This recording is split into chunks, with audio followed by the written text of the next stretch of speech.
All right, guys, welcome to the NFL Draft 2020 at home edition. This is not going to be in your typical studio, not going to be in some fancy place. This is going to be a lot of wild and crazy stuff. We're bringing it to you 100% live here at the Brownie Postgame virtual studio. My name is Mike Killey. You can find me on Twitter at Mike Killey. You probably know me. I'm joined with my father, Dan. Dad, how are you? Good, Mike. Good, Mike. Can't wait. Excited. Excellent, excellent. Today has been a very interesting day. It's been a lot of rumors going back and forth. They're talking Trent Williams. They're talking more garbage rumors about OBJ potentially moving places. So it's going to be real interesting. And I'm very excited. When the draft starts coming on, I'm going to bring up the audio so everybody can watch the actual draft live with us. We're doing the giveaways. We got hats, shirts, jersey. You'd see the sponsors below, the people that are hooking us up today. Then I got all the products on the other side under my dad right there. So a lot of cool stuff we're giving away. Glad you guys can all join. I'm going to go ahead and start sharing this out to the Twitterverse and everything like that. So, Dad, who do you think we're going to pick at 12? Well, I'm staying with the consensus pick for us, and that Andrew Thompson, I think, is the offensive tackle from Georgia. I think everybody has us picking him. That's who I think it's going to be. I don't, unless there's some big surprises in the the first three are going to be, I think, pretty pat. The first key for me is going to be the Giants pick at 4. Okay. They've got two choices there. They can go with the offensive tackle from Iowa. I think it's Whiffs Worth? Worth. Or they can go with Isiah Simmons. So that will, if they don't take that tackle, that could throw a monkey wrench into it. The consensus looks like Simmons. Well, I've seen it back and forth. So Giants first, that'll be the first key. The second key will be the Dolphins. Not so much impacting on us, but just an interesting pick.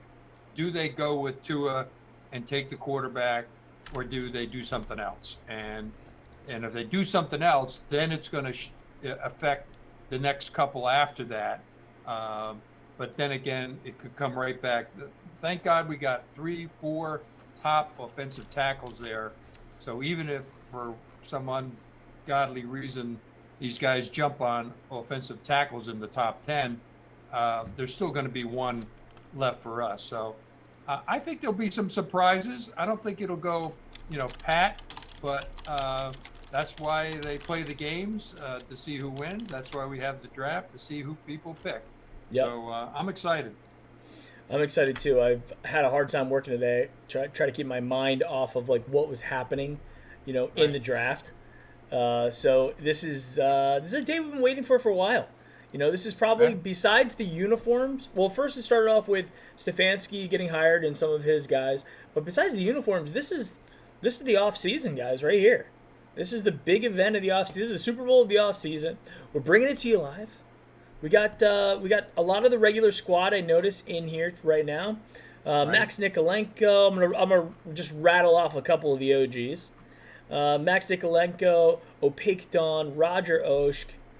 We've got Michael Johnson, Chad Tucker, Derek Jones is here. What's going on, Derek? Gary Washington's there. Got Ryan Brown. Our Patreon boys have shown up. Looking good. Yes. Can you guys hear me okay? Max, so you're saying, Mike, is this thing on? If you're where's the draft?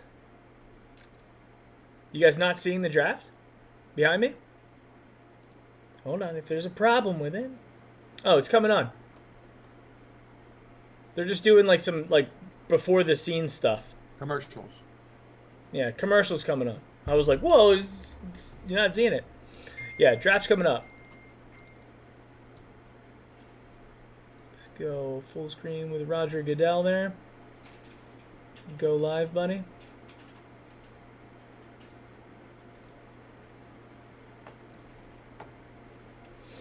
And Interesting this week. I was fooling around a little bit with the Jarvis Landry all-in challenge, and the bidding started off pretty low. It's still live. Still got, I think, 10 or 11 days in it, and but I did put in a bid at 11,000, and it stood up for about a day, and it's quite a package. If you haven't seen it, you should go to the all-in challenge and look at what he's offering.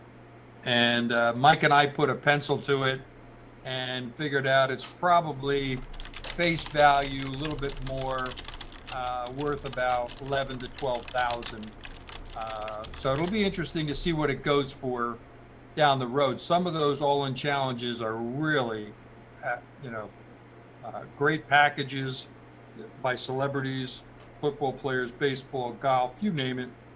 And I think Brady's got one where you go to a game and you have lunch with them and you go in the skybox and whatever. Somebody bid some outlandish amount of money, $750,000. But most of them are in that 13 to 30,000, 45,000 mark. And like I said, Landry's got another, probably 10 days to go on his. So it'll get up there a lot higher than where I was. I just played around with it. That was the max I would go on it, but it was fun. Gary's asking, what are our thoughts on Trent Williams? My personal thoughts on Trent Williams are he's 31, hasn't played in a while, has gotten injured in the past, hasn't played a full season since like 2012 or something. Right. A 31-year-old guy like that who's asking, we need to give up draft picks, we need to pay him a lot of money. I think it's risky. Plus the attitude, I don't know if the attitude is going to be there. Does he want to play for the Browns? What does he want to do? Does he just want to get paid? And Right. a 31-year-old guy who's been around for a long, long time, who just wants to get paid. I'd rather us take a left tackle at 10 and 10, a guy that we can build around for a long time, that we don't have to give away picks for. Right. We have too many holes left open so far. We got to continue to build, and we got to build with young guys, not guys that, he may play half a season. You're going to give him all that money, and he's going to get hurt, or he's whatever. 39 years old. I agree with you, Mike. I think it's, if we got him for a song and a dance, sort of a Dorsey move, that'd be great. But Washington wants too much for him, and he wants too much money. Yeah, absolutely. Yeah, I think it is wait, Dorsey's not with us. Did you say Dorsey? No, but I mean, Dorsey made those moves in the offseason. He got a lot of talent, and he didn't give up much. And that's what I liked about Dorsey. He was filling gaps. He made everybody sit up and take notice when he made a deal. Now, Andrew Berry did pretty good, picking up the guys that he's picked up so far. Yeah. So, he's on the clock as far as this draft is concerned. And so far, he hasn't made a slip up that I'm aware of. And if Trent Williams wants to play, he's going to have to make up he's going to have to make up his mind to settle for something, to go play for somebody. Well, Otherwise, Washington's sit gonna on the sideline. Washington's going to have to settle as well. Right. Harry, what's going on there? Schlegel, what's up? Jonathan Schlegel, Esquire, for all of your legal needs in the greater Columbus area. Reach out to Jonathan Schlegel. He'll hook you up. No NFL feed for me, giving the Brownies. Or give me bust. I love that. Guys, we want to give some shout-outs to some cool sponsors today. We got Sabo Apparel. We've got Homage. We have CertaPro out of Westlake. Give my boy Greg Tracy a call if you have any commercial or residential painting needs. So yeah, we got a lot of cool stuff going on. Reached out. Also, Burnt Orange is a new one. These guys, Burnt Orange, make some cool T-shirts. They're gonna hook us up with some giveaways today as well. And you can get one of these hats, and you can even get one that's got the mesh, or you get the solid back, whatever you want, as you see there on the screen. It is a really cool hat. I've been wearing it nonstop. I love it. I've also got my my Baker underwear, right? So I'm gonna be rubbing the Baker underwear for luck today. You know, when it's our draft pick, you gotta break out the 6, right? Better than that terrible towel that they have in Pittsburgh. Yeah. So guys, we got the draft coming up. Good stuff. And yeah, it should be a pretty good night. Yeah, it'll be interesting to see tomorrow who we get in round 2.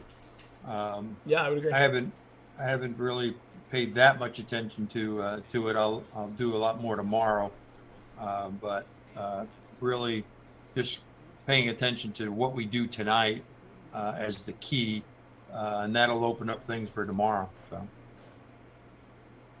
Yep, I agree. I agree with you on that for sure. Well, it's going to be interesting. I think what's going to happen is I don't think we're going to trade for Trent Williams. I don't think that's happening today. I think we're going to draft somebody at 10. And I think the only thing where it gets interesting, as you were talking before about what the Giants do, if the Giants take, I think the big wild card right now is Isaiah Simmons. Right. I think everybody can agree, because people don't know, are you a safety? Are you a linebacker? Are you an edge? Are you an inside linebacker? Are you an outside linebacker? People are trying to figure out what this guy can do.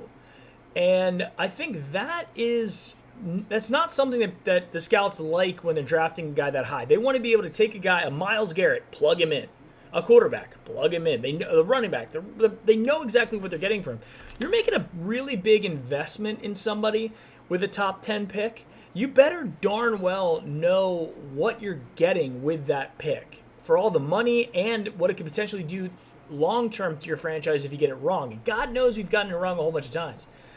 But he does have those freakish measurables. I did talk to a friend of mine who is a Clemson guy who mentioned that from a leadership perspective, he's got it. From a skill set, he's got it. If that translates into the NFL, we'll have to wait and see. But my Clemson friend, it was very, very high on it. So,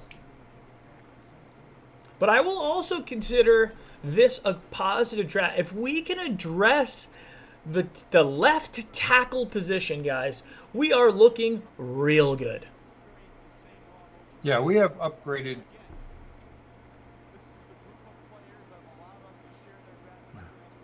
You watching the draft? I lost you there for a second, Mike.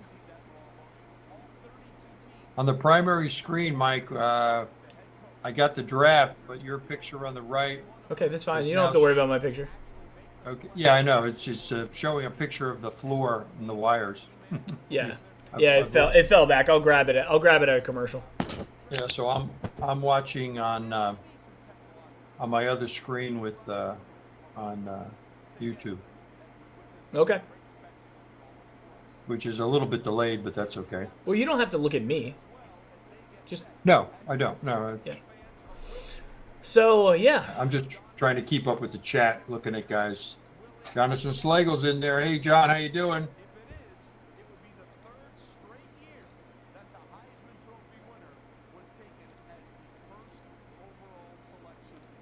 And talking about Heisman Trophy winner getting selected. We shall see. Kyle, how's it going? Joseph, Riku, Don, Ryan. Guys, welcome. Thank you very much for joining us tonight on the Brownie Post Game. How many times are they going to show Goodell doing this? Can we get some boos in the chat? Can we get some boos going in the chat?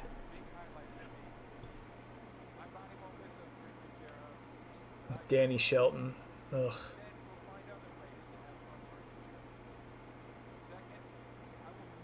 I can't tell if that's a green screen that he's standing behind or if that's actually like his office. Yeah, that's his office. I can see the shadow on that. There we go. Boo. This dude makes like $50 million a year.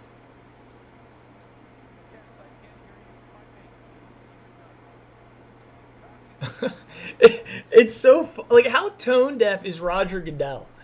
The fact that so many people are literally booing him virtually, Right. and he's like, "Yep, I can hear you, and I can take every one of those boos right to the bank." Yeah, well, yeah, he's paid a lot of money, so he can be above it all if he wants to. He's gotten away doesn't with care. a lot of stuff.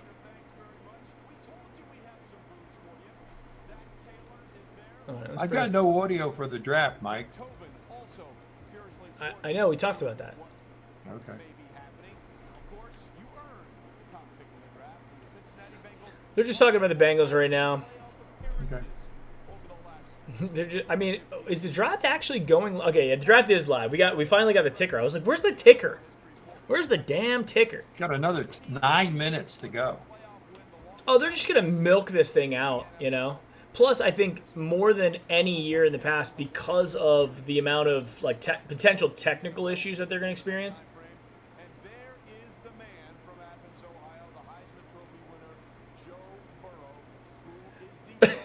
He's about to get like $25 million, and he's sitting there like they don't seem happy at all. But it's been leaked that the Bengals have reached out to him and said, we're picking you at 1. So unless somebody comes up and grabs him, you know, Or unless he comes out and says, I don't want to play for Cincinnati, I'd rather go somewhere else. That's happened before, but I think as the number one, you got to go where they picked you. yeah.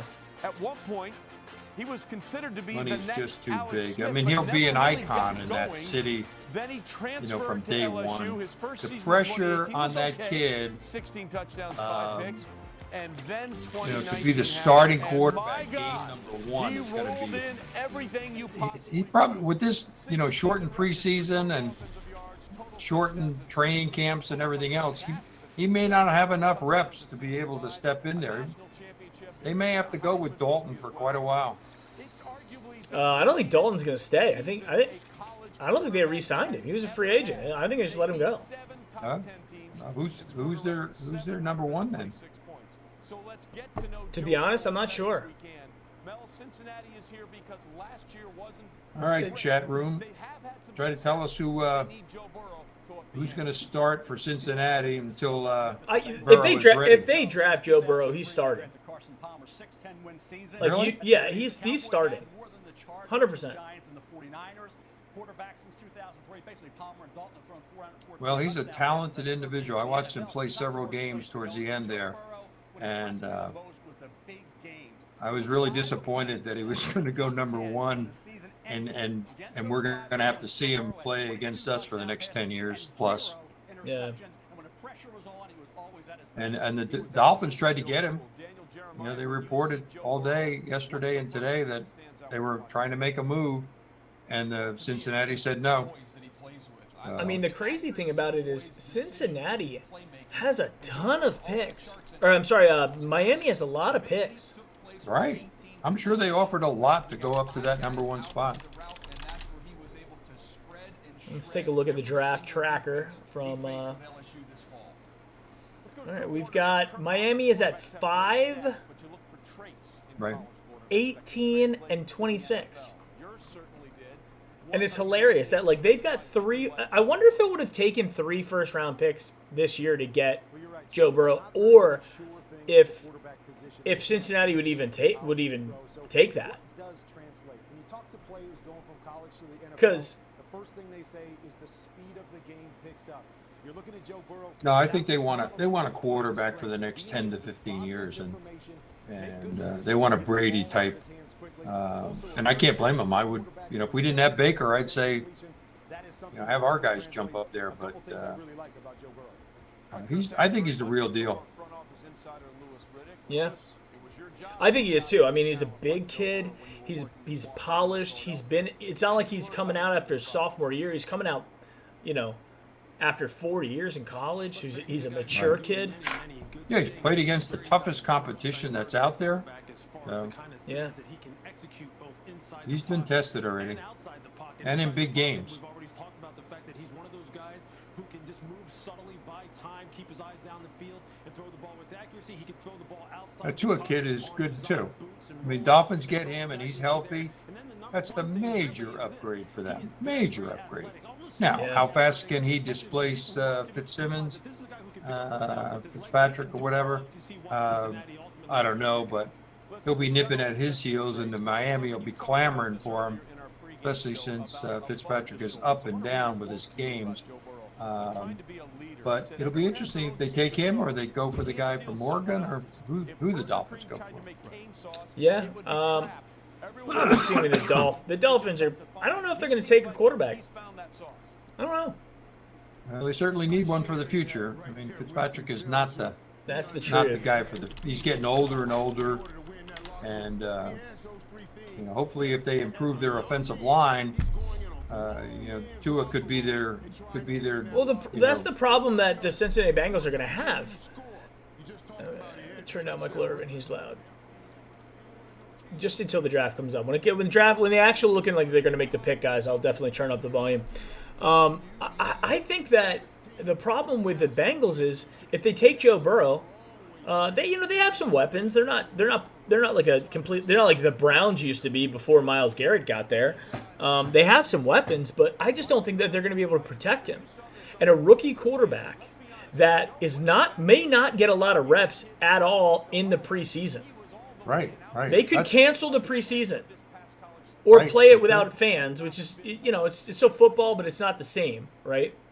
Right, because it doesn't count for anything, and they play most of the rookies and the free agents and whatnot anyway. So, but he needs a lot of reps.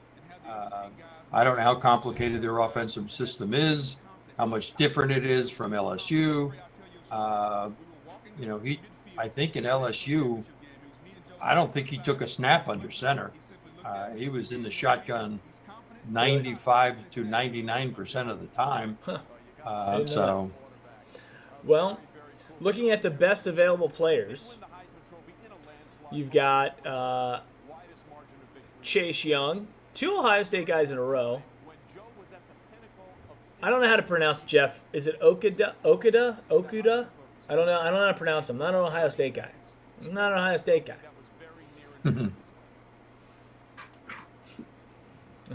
They're saying somebody's trolling. Okay, I don't care. Yeah, just the pick is in. Here we go. The pick is in. Still got a couple of minutes. All right, I'm gonna turn the volume up. It's a very impoverished area, and the poverty rate is almost 2 times the national average, and there's so many people there that don't have a lot. And I'm up here for all those kids in Athens and in Athens County that go home to not a lot of food on the table, hungry after school. You guys can be up here too. I'd like to thank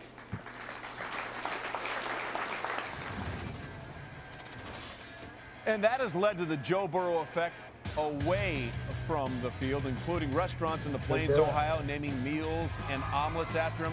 Look at him celebrating with the fans after they came back.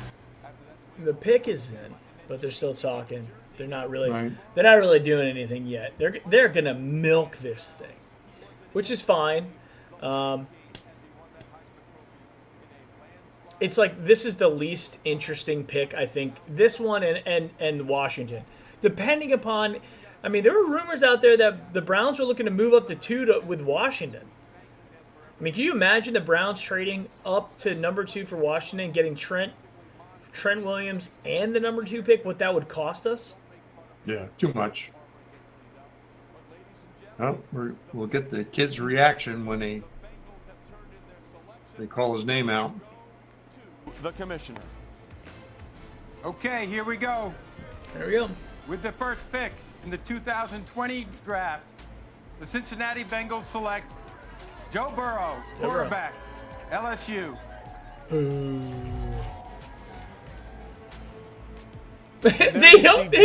His parents are like they're like consoling him. His mind right now. Remember when he entered the transfer portal, he said one more time he wanted to go to Nebraska, and Scott Frost, the coach, said, "Is he better than what we got?" The answer is yes. Mel Kiper, what do you like most about Joe Burrow's game?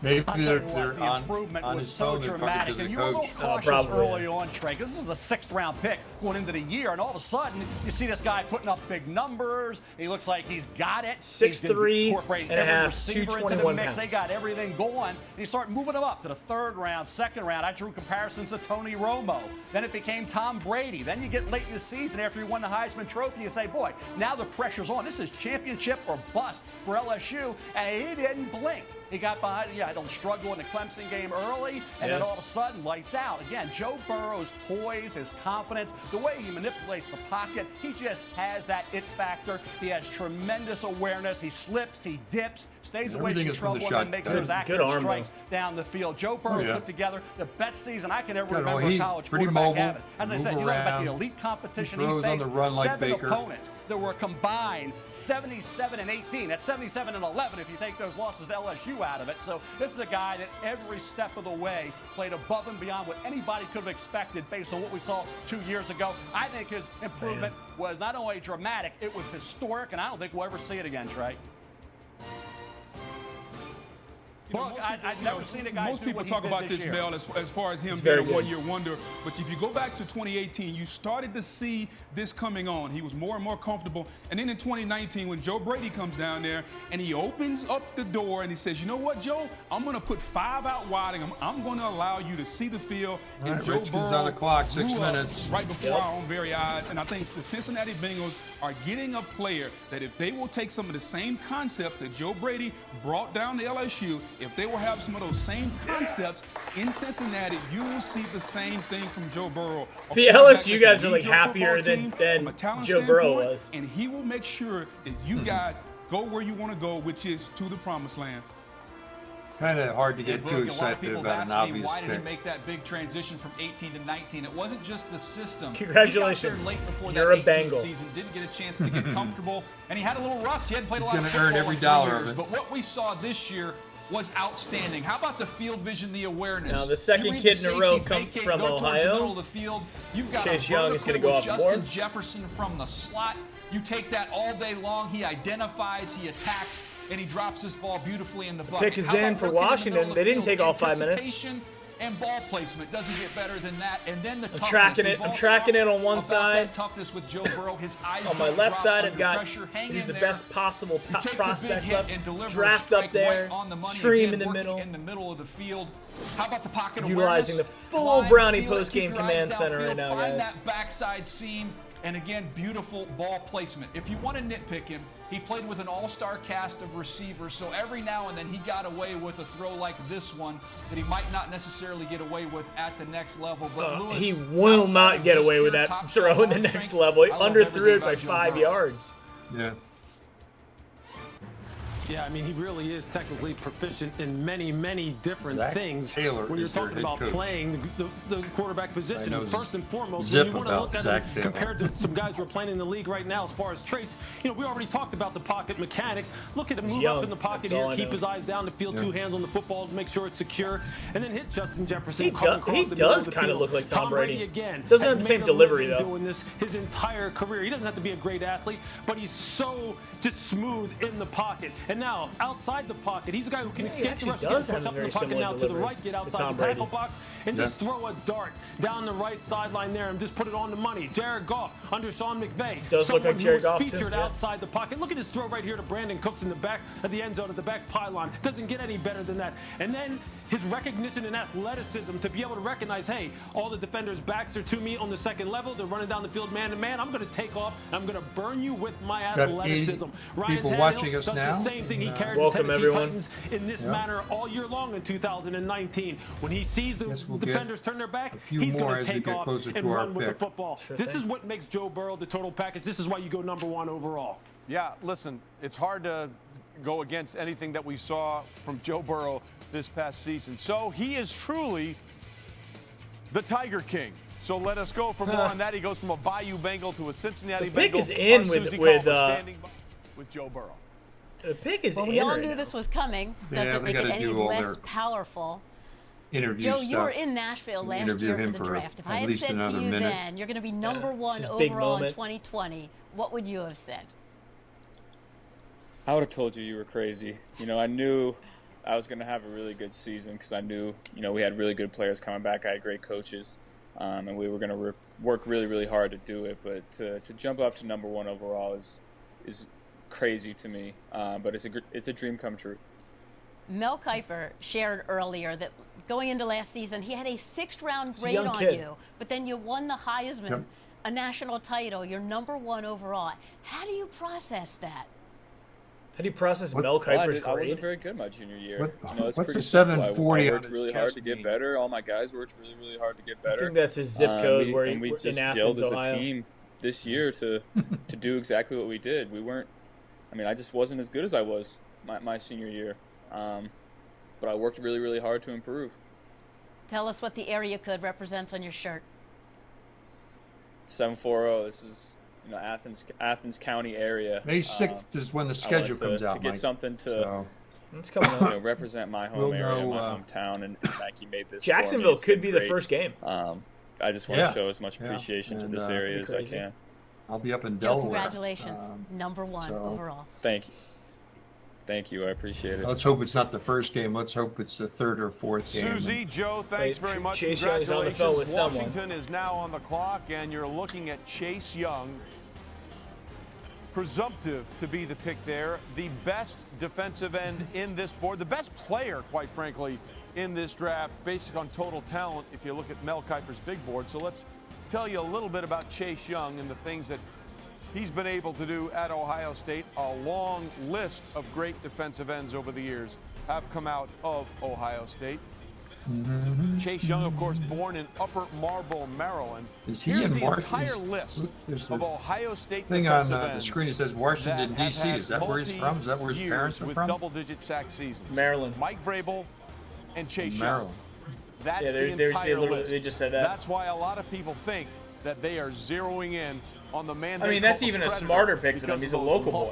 Long dreadlocks he likes to wear. There's Ron Rivera, the new head coach of the Washington Redskins, and Kyle Smith, the VP of Player Personnel. Nice sectional couch, by the way. So we believe the pick is in. Let's see what Washington is going to do. VP of Player Personnel for the Redskins has a worse setup than I do. With the second pick in the 2020 NFL Draft, here we go. Washington Redskins select Chase Young, defensive end, Ohio State. Congratulations, Chase. He just dialed down Goodell. Congratulations. So there you see Chase, a very, very happy young man, a team captain in the nucleus of that defense that allowed the fewest total yards per game in the nation last season. I guess crab cakes and football, that's what Maryland does. Chase Young, born in Upper Marlboro, Maryland, second straight year that Washington has gone the Maryland route for a first-round pick, taking Dwayne Haskins. That's the good part. When the pick is in, it starts the clock. NBA number one overall. Who are they talking about with the defensive tackle, Derek Brown, for Detroit?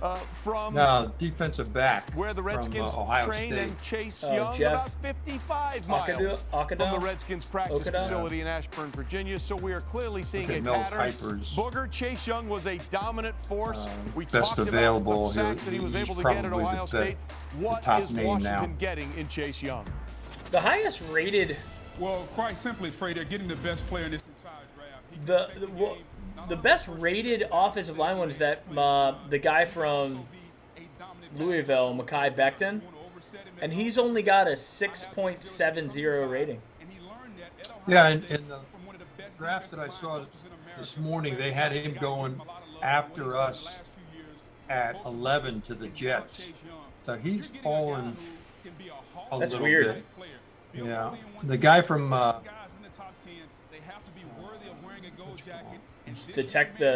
George kid, Andrew Thomas. Yeah, he's going to go to us at 10. But there's two other ones. The guy Tristan Wirfs out of Iowa. Yeah, he'll be the first one to go, I think. And then after him, the Willis kid from Alabama, Jedrick. Right, he's up there too. Yeah. He's actually the highest rated guy. I'm incorrect. I thought Mekhi Becton was, but it's actually Jarek Willis is a 6.85 grade. He's a junior. Yeah, the Giants could, when they're up next, they could surprise us. Like I said, this is where it's going to start getting real interesting. Like, people are going to trade around now. Good possibility, yeah, because one trade could influence 4 or 5. Oh yeah. You going to bed? Look at a guy like Devon in terms of height, weight, and speed. They look almost identical as far as their body type when you just look at them here on the screen. Yeah, he does look like Jadeveon Clowney. Prototype when you're talking about 4-3 defensive ends, and with Chase Young, it starts in the run game. A guy who can get off the ball. He's just slender. I think that's the problem with Chase. I would like him to be a little bit beefier. Maybe he'll add some weight in the NFL. I watched one of the playoff games he was in, and they double teamed him, and he wasn't as much of an impact in the game. I don't know if it was against, who did Ohio State lose to? Did they lose to Clemson? I don't remember. Yeah, I can't remember either. But he didn't dominate the game from his position. Whereas I'm sure during the season, playing against the regular Big Ten, he dominated.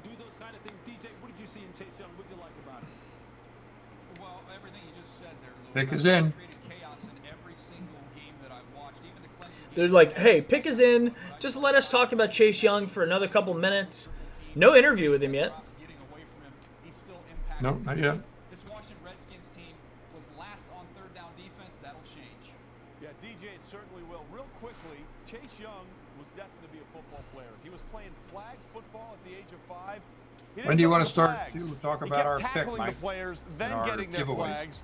The other parents complained and said it isn't Wait fair. for it to get to 100. Sometimes life isn't We're at 91 fair, right now. and it may not be fair that you have that much talent in that kind of body for Chase Young. You saw that. Guys, we're rocking the. I'm rocking the Metcalf shirt. That's in honor of his the Metcalf shirt that we had showing up over there. In 2012, Carl H. Homage. Robinson died at 74 after a long illness. This is an awesome. This is an awesome shirt, by the way. We're giving away the hat too. Hat's going. Giving away the hat. That's the Detroit Lions. Friends at Sabo Apparel. With the third pick, Detroit Lions. In the 2020 NFL Draft. Here we go. The Detroit Lions select Jeff Okudah. Jeff Okudah. Defensive back, Ohio State. Okudah is gone. Yeah, he's the quarterback. Accurately and there you see called the reaction by the in chat. Grand Prairie, Texas, where Jeff Okudah is from. The cornerback goes off the board. Here's what's really interesting. The top 3 picks in this draft, at one time or another, all played at Ohio State University. That's crazy. All 3 of the first, all 3 of the picks. He was the number 1 at one time played at Ohio State. Huge school, great program. You know you're going to get drafted if you have a halfway decent career there. So, same thing going to LSU, going to Clemson. That's the way it used to be in the old days when you went to USC or UCLA or Nebraska. None of Oklahoma. those. You were just, it was automatic. None of those schools have anybody in the top 25. Right. They're the SEC dominates. Yeah. You know? Auburn, Clemson, right. Georgia, Alabama, Florida, LSU, Louisville, South Carolina. Then you got Penn State, then LSU, then Wisconsin, then Georgia. I mean, it's Big Ten and SEC. Right. That's it. All right, the Giants are on the clock. This is the first one. Yeah, this is where this is where we could potentially see a Browns trade up if the rumors are anywhere accurate that we are interested in somebody at 4. I don't think we are. I think we're hanging tight, or even potentially trading back in the draft. I don't think we're moving up. No, I don't think so either. There's too much talent at tackle. If that's the position that we have the biggest problem at, you've got Willis, Becton, Thomas, Wirfs. You've got other guys that are a little bit that are in that second tier of guys who are still pretty good. They could pan out to be really good players. There's really no reason for us in this particular draft to jump up and grab one of those guys. Right. It's just a question of if we trade back, we only trade back one slot, two slots, so that we get the guy that we want and get a pick and don't give up much. So I think that's not going to happen. I think it's just going to run its course for the most part. But it is going to get interesting in these next two picks. Yep. I don't think the Dolphins pick is going to influence us at all, though they could take a offensive lineman too. And if they do, then they take our guy, then we obviously got to backpedal and think about something else. But I think they're going to take Tua. They need a quarterback too badly to pass him up. It's going to be really interesting to see what happens to the Giants now. And like you were right, with Miami, do they go Tua? Do they trade back? Do they like Herbert at all? That Herbert kid? I think they got too many picks to trade back. I mean, Tua's the only guy though that I think has got that.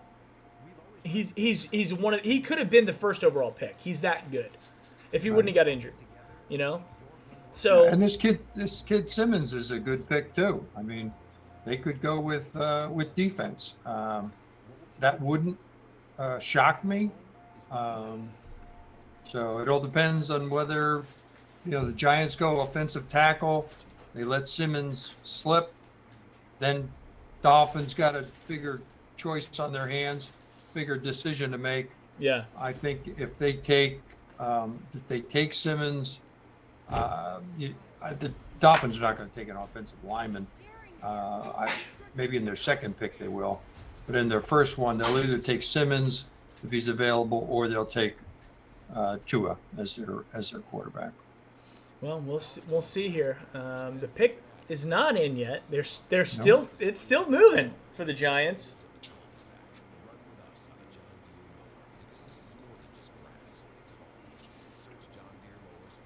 It's still moving. What does it mean to be a good neighbor? It means being there for each other.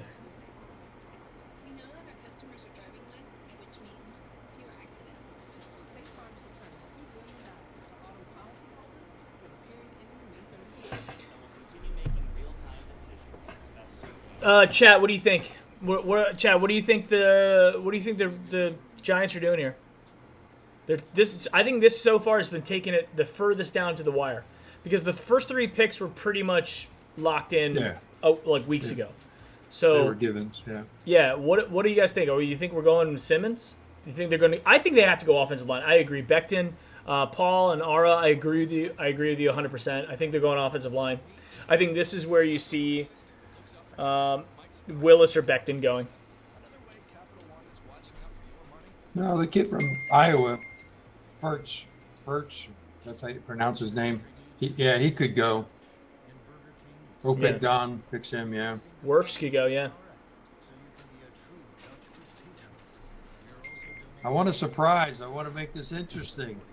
Let's liven it up a little bit, That's fine. I am not really interested in the Browns moving up to 4. The only way I'm interested in we moving up to 4 is if somehow we can also secure our other pick there. Like our other offensive line. We need an offensive lineman. That's got to happen. We're at 95 concurrent, guys. When we hit 100, we're doing our first giveaway. Yep, we're up 94. Getting close. Keep it going, guys. And we're back on tomorrow night, 7 o'clock. Yep, back on tomorrow night, 7 o'clock. And then I'll be watching this weekend. I'm not going to go live streaming it this weekend, but I'll be watching. I'll be watching and tweeting. Probably playing a lot of Call of Duty. I'll have my draft ticker up going on, see when the Browns get picked. It's a lot of uninteresting picks when it gets into the 3rd and 4th round. Yeah. Schlegel's negative about moving up. He doesn't think we're doing it. I agree with you. 1 minute. No, pick is still not in.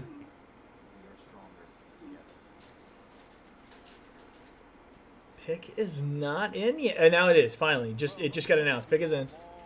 Yeah, they can't go that close to the wire.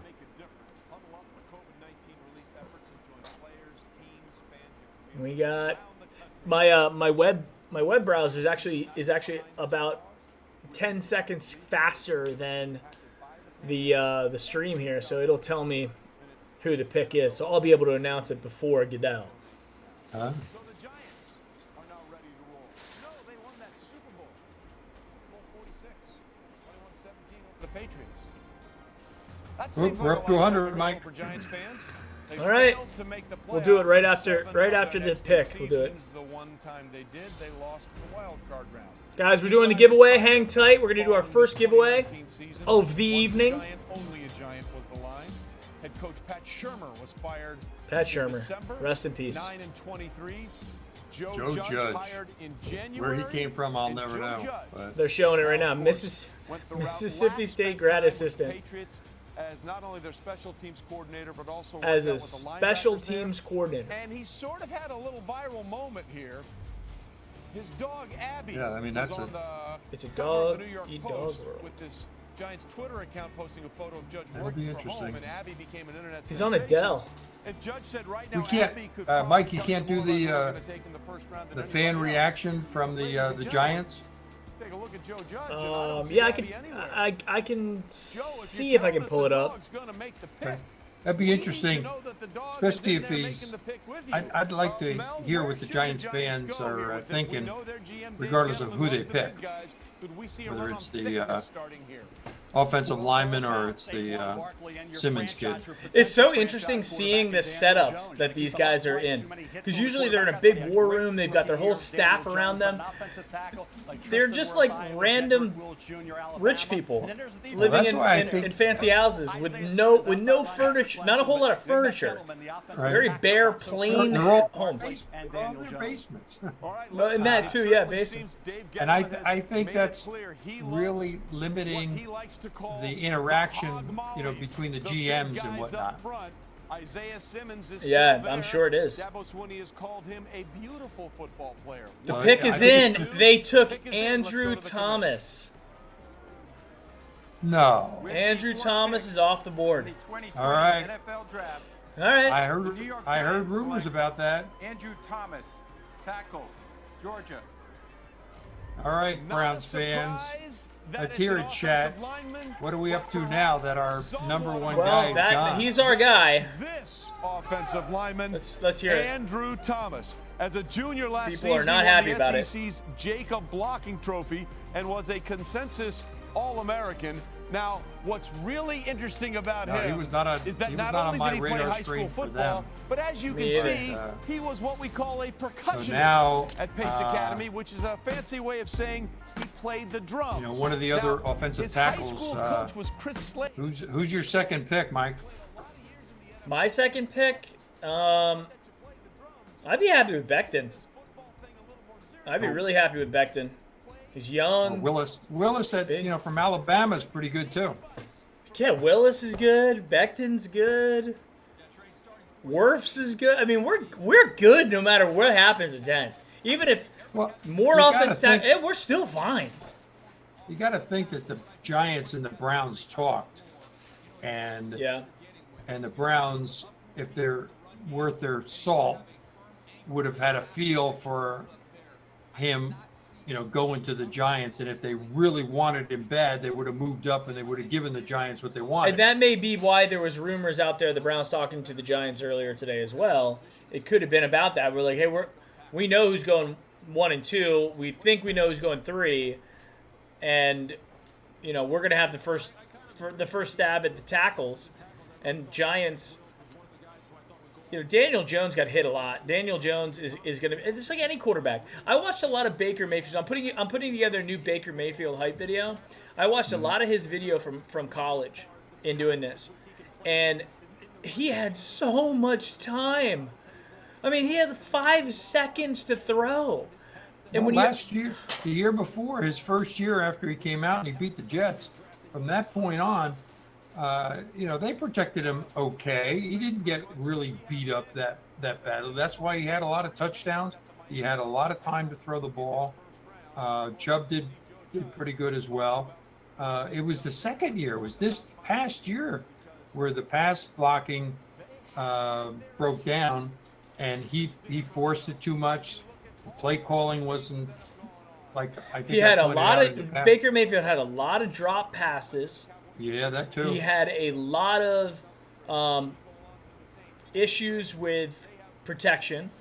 And then I think because of that and because of the guy that he is, Baker Mayfield, he was trying to take over the game, and he ended up forcing balls in where he shouldn't have forced them. I don't think that's going to be a habit that we're going to have to worry about him for a while. But if you guys remember, everybody thinks of Brett Favre, and they remember him as the Super Bowl winning, gunslinging guy with a great touchdown to interception ratio. Go check Brett Favre early on in his career. He threw interceptions. It wasn't until later in his career, until he matured a little bit and allowed the experience to catch up with that talent, that you saw him become a Hall of Fame quarterback. And I think that's what's going to happen with Baker. Baker's got to mature and also gain some more experience on the field and have protection. With Conklin now, Treader, Bitonio, I'm hearing Hubbard's probably going to be the other guard, and then we got left tackle here. Could be this young kid, or there could be a trade for Trent Williams. I don't know, but either way, we're gonna have much better protection this year, guys. Well, they're putting Tua on the TV with still 3.5 minutes to go. Imagine how disappointed he's going to be if they don't pick him at this point after getting this screen time. All right, guys, let's do our first giveaway. Who's up for giveaways? We got 108. We're up to 108. 108. Here we go, guys. We're doing the first giveaway of the night. Giveaway alert. Blah. Okay. If you're familiar with the channel, then you'll know how we do giveaways is you type a number. I'm going to type a number in and then take my hands off the keyboard. And then I will tell you guys to type a number in, and whoever gets closest to that number, it's not like closest without going over. Whoever gets closest to the number that I click will win the hat. We're doing the hat first from Sabo Apparel. So we're doing that first. So look in chat. You got to be a chat participant to be able to take part in the giveaway. Here we go. I am now typing in my number. It is in. The pick is in. Now, everybody in chat right now, type a number from 1 to 100 and you're in. Pick is in. All right, we got the numbers coming in.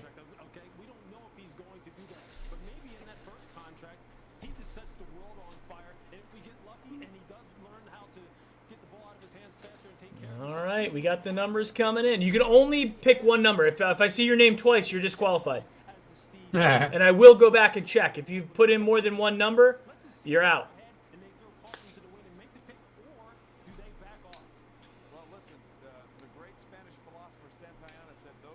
I can tell you, so far, nobody has hit the number.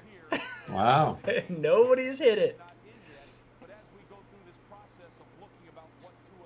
Maxwell Gamer's in? You want the hat? My son is in there.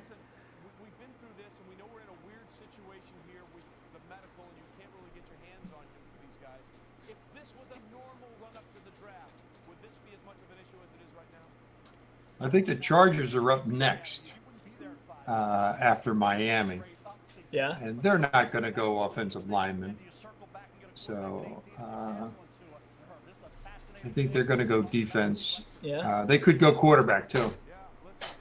It'd be interesting if Miami doesn't take Tua. I think the Chargers take Tua. Well, they could. I think the Chargers could get Cam Newton, too. All right, pick is in. Here we go. They're not showing Tua. With the 5th pick in the 2020 NFL Draft, my website hasn't updated. Miami Dolphins select Tua Tagovailoa, quarterback, Alabama. I'm pretty sure he did not which pronounce means for that the correct. first time since Kellen Moore, who is now the Cowboys offensive coordinator. They don't look happy at all. Do you see them? We're them? going to have a left-hander who's going to throw a pass in the NFL, provided, of course, that Tua is healthy and ready to go when the season starts. But it's Maybe not it's on just delay. about the fractured hip and the dislocated hip. Either way, As you I can would be see, losing Tua my has mind dealt if with I got a drafted lot of injuries in the over his NFL, time at Alabama. and they're just sitting there like, a sprained knee, cool, a left quad, regular day in the a office. left ankle, a broken index finger. He's had Okay, spiral guys, surgeries on both. we are ready. It's ready to announce the giveaway.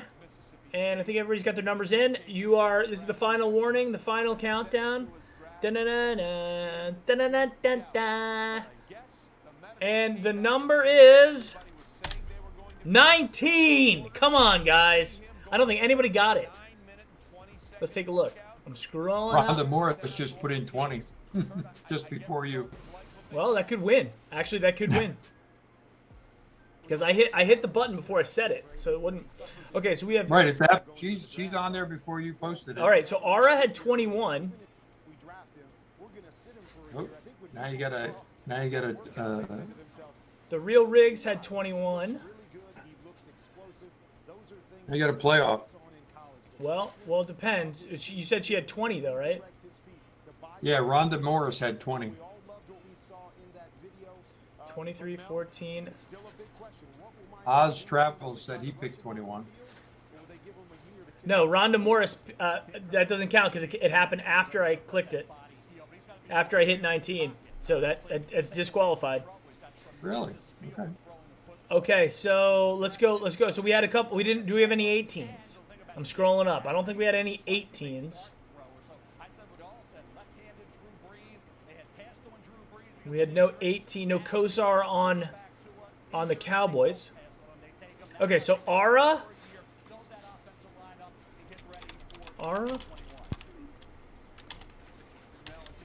And who was the other person who picked 21? And the real Riggs. Oz Travels, you got him? 21? Did he have 21? Yeah. He says he did. I didn't go back and look. I'm looking through. Yep, Oz Travels had 21 as well. All right. OPEC Dawn says there was the 20. Check again, Mike. Make sure we didn't miss it. I'm checking. I'm going to go back too. I don't see any 20s. I've gone through it 3 times.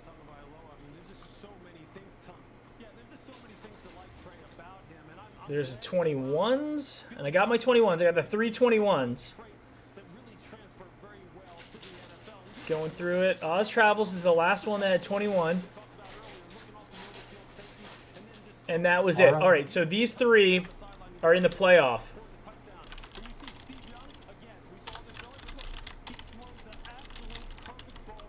Okay, so what we're going to do is we're going to do another one for those 3 people. So I need Ara, the real Riggs, and Oz Travels to type in chat to let me know you're still here first. So go ahead and type in chat, Ara, the real Riggs, and Oz Travels. Type in chat, let me know you're here. Because the worst thing is I'm going to be like, okay, everybody throw in another number, and then nobody's here. All right, so the real Riggs is in. He's in the playoff. I should have just been like, whoever types first wins. No.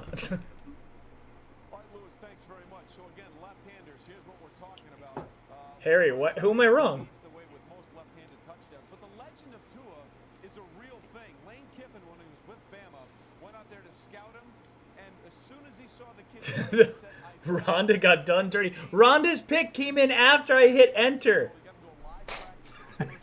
I'm sorry, Rhonda. I'm really sorry, but it was after I hit enter. You had plenty of time to type in a number. But not on chat. You posted. Was Rhonda already? My chat has Brownie postgame 19 and then Rhonda Morris 20. Is that what's showing up on your chat, Dad? Because no, I had her. That's why I said I had her. Okay, all right, that could be true. I need somebody to send me a screenshot. On mine, it has Anthony Williams, and then Rhonda at 20, and then your 19 shows Okay, up. so on mine I have Anthony Williams that says Tua is at 5 as a steal, and then my 19, and then Rhonda. Okay. No, that's can not what's anybody? on mine. Can anybody? Oh, we do have people. Coral Ross who's an OG. Chat log on Jonathan Schlegel says Rhonda put it in first. Rhonda is the winner. Rhonda, right, you are the winner. Your Just in the fans just held in the this is on the community, Rhonda. Is she still here in chat though? Is the question. I don't know. Is we got Rhonda 105?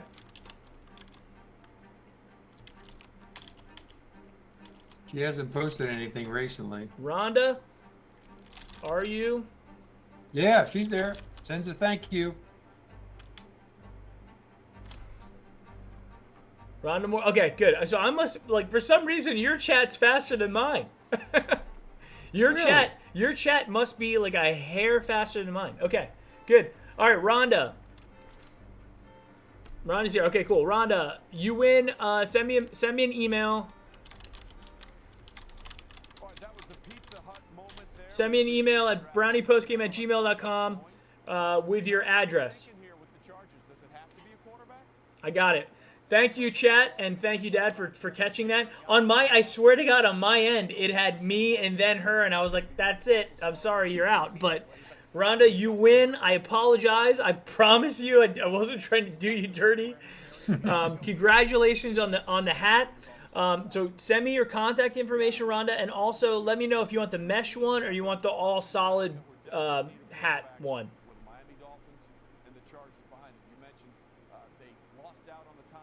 And we'll be doing the next giveaway.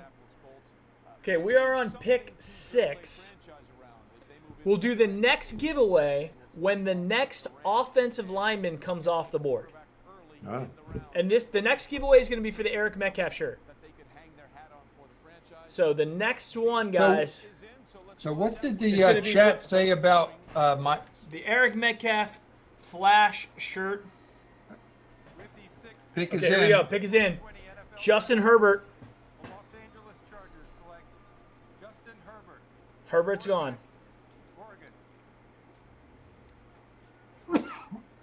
Bless you. Thank you. Yep, that's him. Yeah, they were going to take a quarterback. He's a West Coast kid. Bless you. He's a West Coast kid.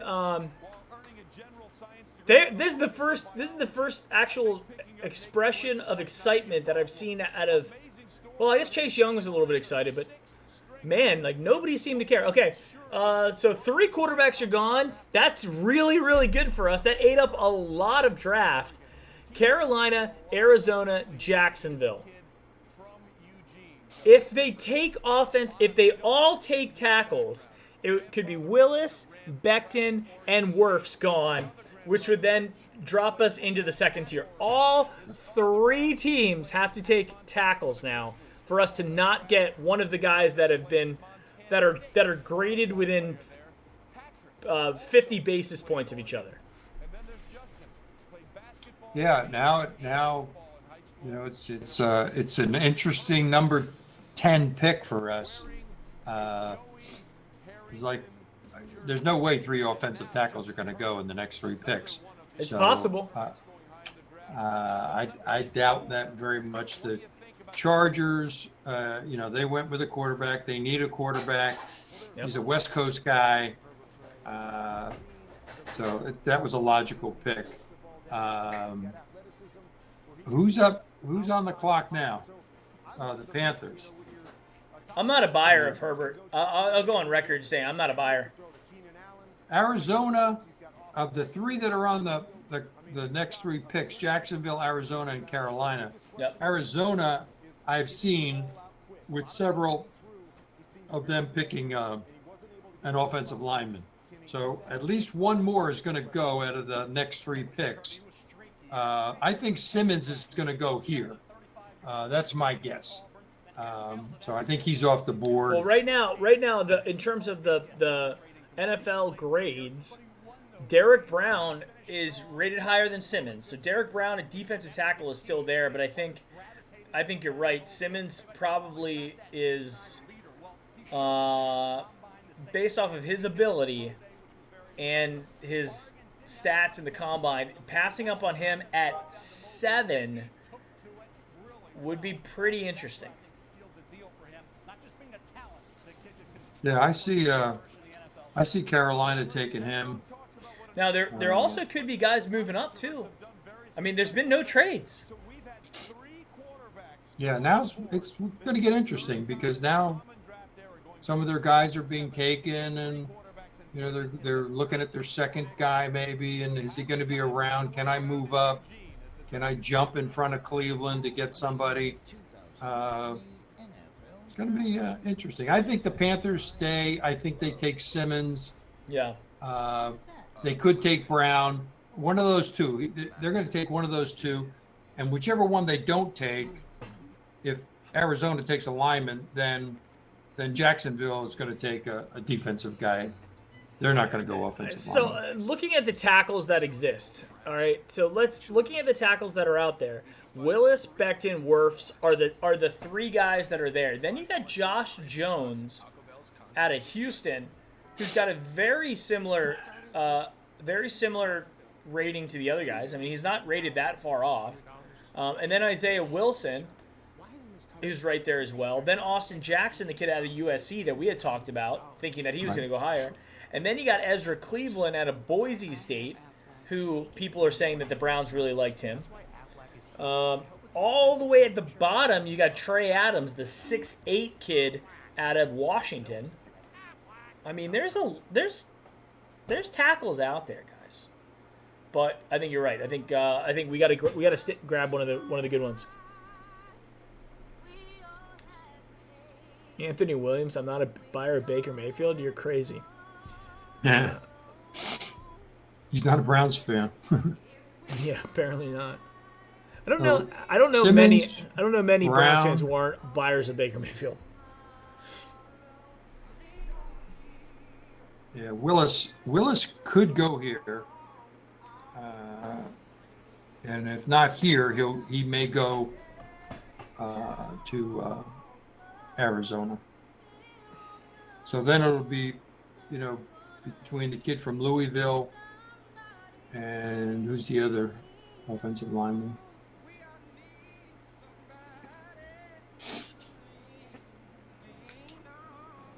Wirfs is still out there too. Yeah. I like him. I thought he was the best, but I don't know if he'll fall to us. I mean, Becton's still there, right? Yeah, Becton's still there. Becton and Willis are still there. I mean, and Wirfs. I mean, they're all good. Yeah. Yeah, I mean. Wirtz is the guy from Iowa, I think. Correct. And I think one of his stats was I don't think he didn't allow a sack the entire 4 years he was there. Oh my God. Yeah. In the Big Ten. I don't know if he's a left tackle though. He might be a right tackle that they think they can move. Stefanski is saying he doesn't think it's a big deal between moving from right tackle to left tackle. So he's a right. He is a right move. tackle. He is a right tackle. Yeah, that may be why he wouldn't be huge on a lot of people's radars because they're always looking for left tackles unless you got a left-handed quarterback.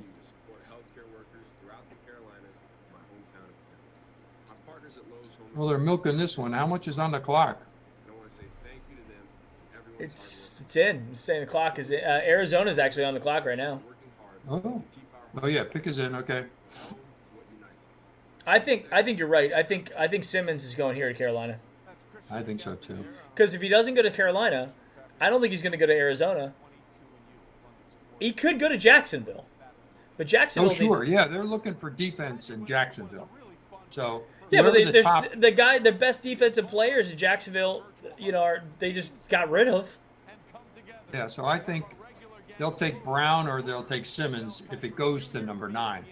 And to be honest with you, if Simmons fell to 10, I wouldn't mind if we took him at 10. I wouldn't mind if we took him at 10 if we could get back into the first round and get one of the top 5 tackles. We do that. We won the draft. Matt Rule. Is he Baylor?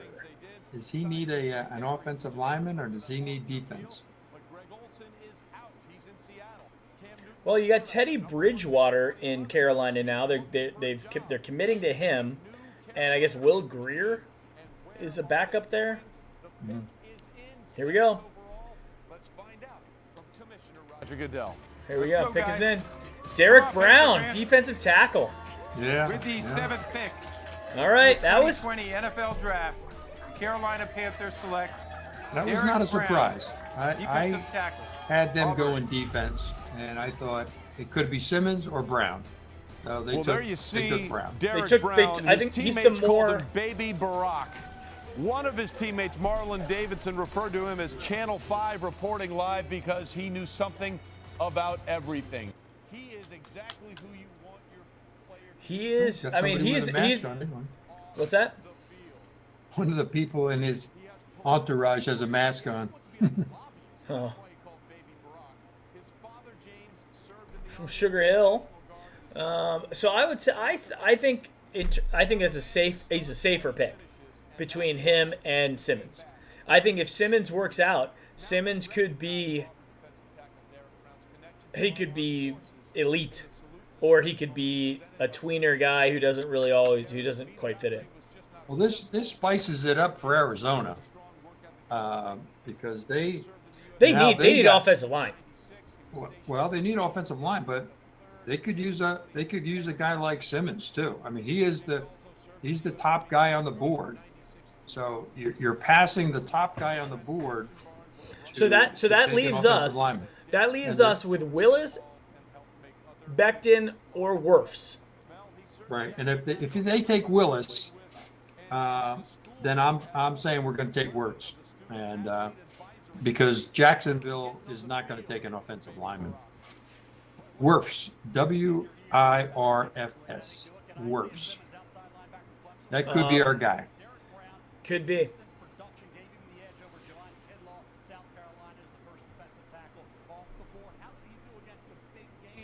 The top level I love the classic NFL primetime music that just gets put in the background.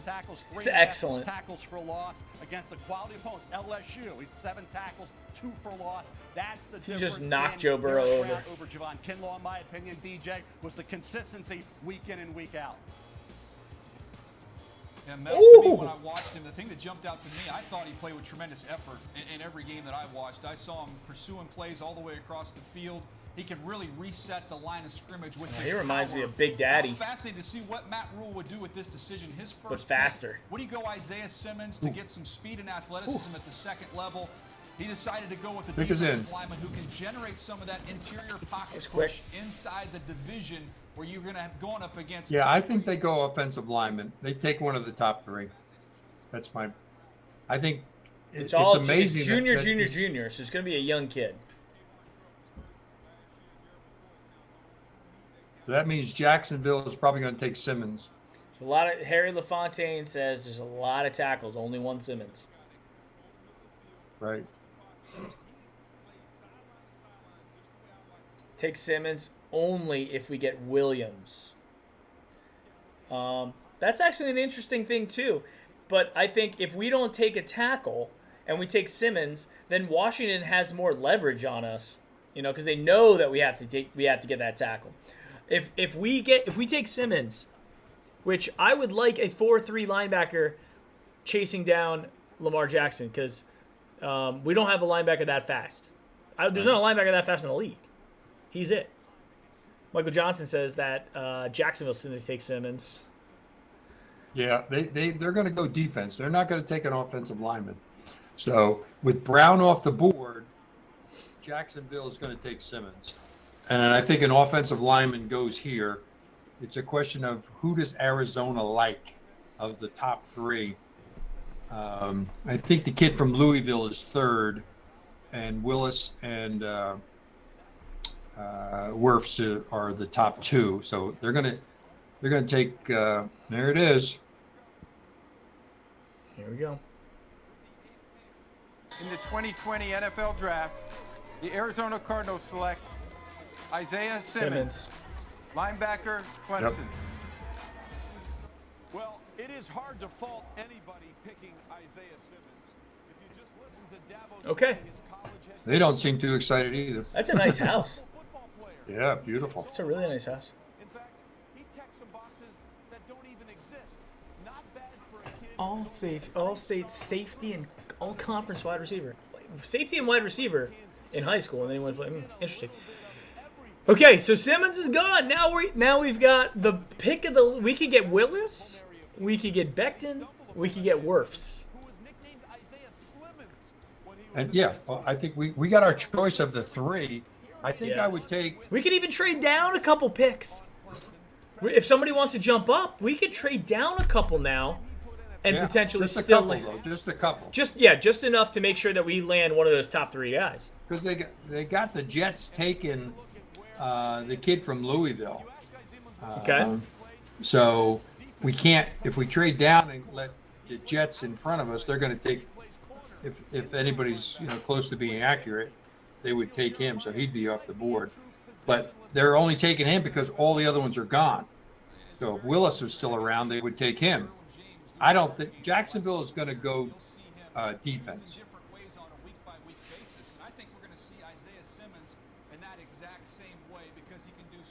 The only thing that I like about Willis is he's only 6'4".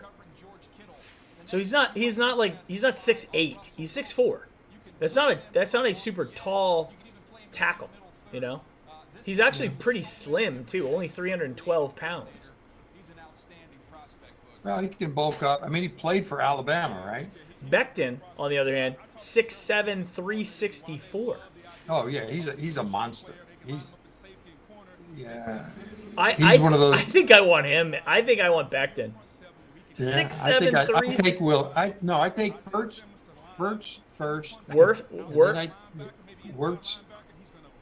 whatever his name is, Wirtz.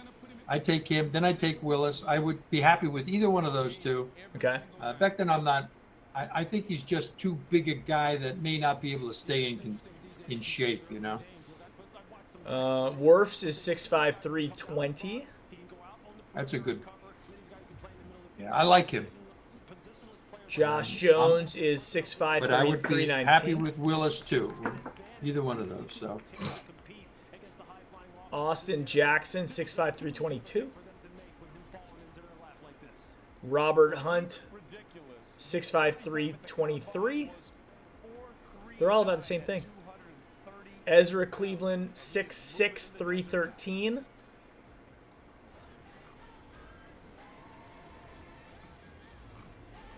So let's look at all positions right now, looking to see the draft board of all positions. Willis is currently the highest rated guy. Then Cody Lamb, the wide receiver out of Oklahoma. Then DeAndre Swift, the running back from Georgia. Jerry Jeudy, the wide receiver from Alabama. Henry Ruggs, the third wide receiver, Alabama. C.J. Henderson, cornerback, Florida. Patrick Queen, linebacker, LSU. Mekhi Becton, tackle, Louisville. Yeah, this could be a surprise pick, If it is a surprise pick, if it is, you're saying Jacksonville's going defense. Chat, what do we think? Do we think it's going? Do you think you're going offense or defense here? I want to poll the chat. I agree, Ara. This is prime for trade back. There's too much talent in the position that we need. Yeah, Matthew says we're going defense. Jacksonville's going defense or trading. That's good. They could be trading. Pick is in. Pick is in, and then we're on the clock. So this is the first time that we've been live for a first round draft pick for the Browns. Last year we did all first round without a pick. Right. We're all the way to 32, and we're like, they didn't do it. Then we got super excited. Pick. Schlegel says they're going offense. Matthew Lamana saying trade, offense or trade. So it's pretty split right now. Jacksonville is go. I know offense. We're not going to go wide receiver, so they're not going to take. I like the Jerry Jeudy kid. I like that kid out of Alabama a lot. Yeah, I mean, it'd be nice. I like to Pittman get him, out of USC too. But we don't need him. Well, we don't need him in the first. We don't need him this early in the first. Yeah, no. If we took a wide receiver, you could take everybody, Podesta, everybody, and just put him on a hot air balloon and just fly him into the sun. Right. Yeah, that ain't happening. So, and I don't think it's Becton. So it's either Willis or Wirfs. Wirtz.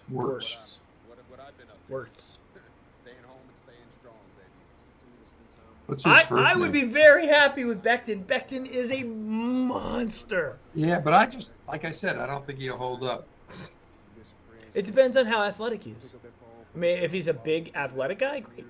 If he's just a big guy, that's a problem. Yeah, but why would they be rating the other guys higher than him? I mean, the other guys have got something. I don't think like Quincy was talking about that today, and the draft grades for offensive linemen that are like within a fraction of a point, they don't know. They don't know. They know that Mekhi Becton is better than the 50th guy, but the top 5 are so close. It could be anything. And you got Alabama. You know, he's played against the best in college football. Yeah, the best the world has to offer. Right.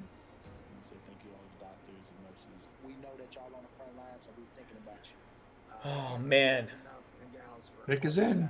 Come on. No Browns players, so that I've seen have thanked anyone. Oh, what kind of sign that is? Jamal Adams, Mike Vick, Baker's 6'1" to OBJ 6'1". On the left can't happen with a 7-foot left tackle. I don't think you're not throwing. If you think about like when do you throw? Like you never throw over your left tackle. And if you are, you're 5 yards behind him. And honestly, I could throw if I'm 5 to 7 yards behind a 6'7" guy. I can throw over that. So Harry LaFontaine saying trade with Miami, get some picks. I don't think we can afford to trade all the way back to 18. I think that is a very risky move to trade back to 18. Unless you don't think any of these guys are worth it. Or you know you're going to get it, but that's a lot of picks. Yeah. That is it. Unless we want Cleveland. If we want the Ezra Cleveland guy, I don't think he's going in the next 5 picks. No, he's way down there on the board. He's in the top 52, but they're saying that the Browns really liked him. Yeah. Well, here we go. Cornerback C.J. Henderson. They didn't take an offensive lineman. The Jacksonville Who did they take, Mike? C.J. Henderson. Cornerback, Florida. Yeah, defense. Yep. Well, there you see C.J. Henderson getting the phone call and realizing he is not going to go far away from where he played his. They don't seem too excited either. Sucks, C.J. Of Florida. His hometown's in Miami. All right, we're on the clock, Mike. All right, here we go. Break out the underwear. Let's go. Get it going, boys. Who do we take? All right, boys. Here we go. Get us going in chat. Who are we taking at 10? Who do you want, chat? I am asking you right now who you want. And this time, if you want in for the Metcalf shirt, you got to get this pick right. Right. So you have, in order to qualify for the Eric Metcalf shirt from Homage, the one I'm wearing, the one that you're seeing over there right now, it's on the screen right now. You got to get it right. So get it in, chat. You get one selection. If I see multiple, you're out. Here we go. Everybody, get your pick in. Let us know. Yeah, Harry, you got to take one. Willis or Wirtz. You can't take back. You already eliminated. So come back in again. Yeah, Fine, Harry, Willis. give it. All right, Harry, good. give us. All right, you got one. Wirfs. Willis. I want Becton. Wirfs. I want Becton. No. I want Becton. I want Wirtz, but I'll take Willis. So why are you not as high on Becton? Willis? Willis is currently the highest rated guy. No, yeah, I think we win either way. He's the shortest of the left tackles as well at 6'4". Yeah, I wish I knew his stats a little bit more, but still, you're starting. I don't know if he's even a left tackle. I don't know if he's a right tackle. Willis? Yeah. His defensive coordinator in Florida, Todd Grantham, in 30 years. I think he's a left tackle. And Wirfs, what is he? He says he moves like a tight end. Well, that's good. Like I said, I'll be happy with either one. I'm surprised these two quality guys are still here. Here's the kid from St. Jude. Shout out to Browns Nation. I am so excited to help introduce the first-round draft pick for my hometown, Cleveland Browns. Most of our guys are picking The wait Willis. is finally over. He's probably Thank you to the 2-1. NFL for your support of St. Jude. While my journey with cancer has been hard, I cannot say enough about St. Jude.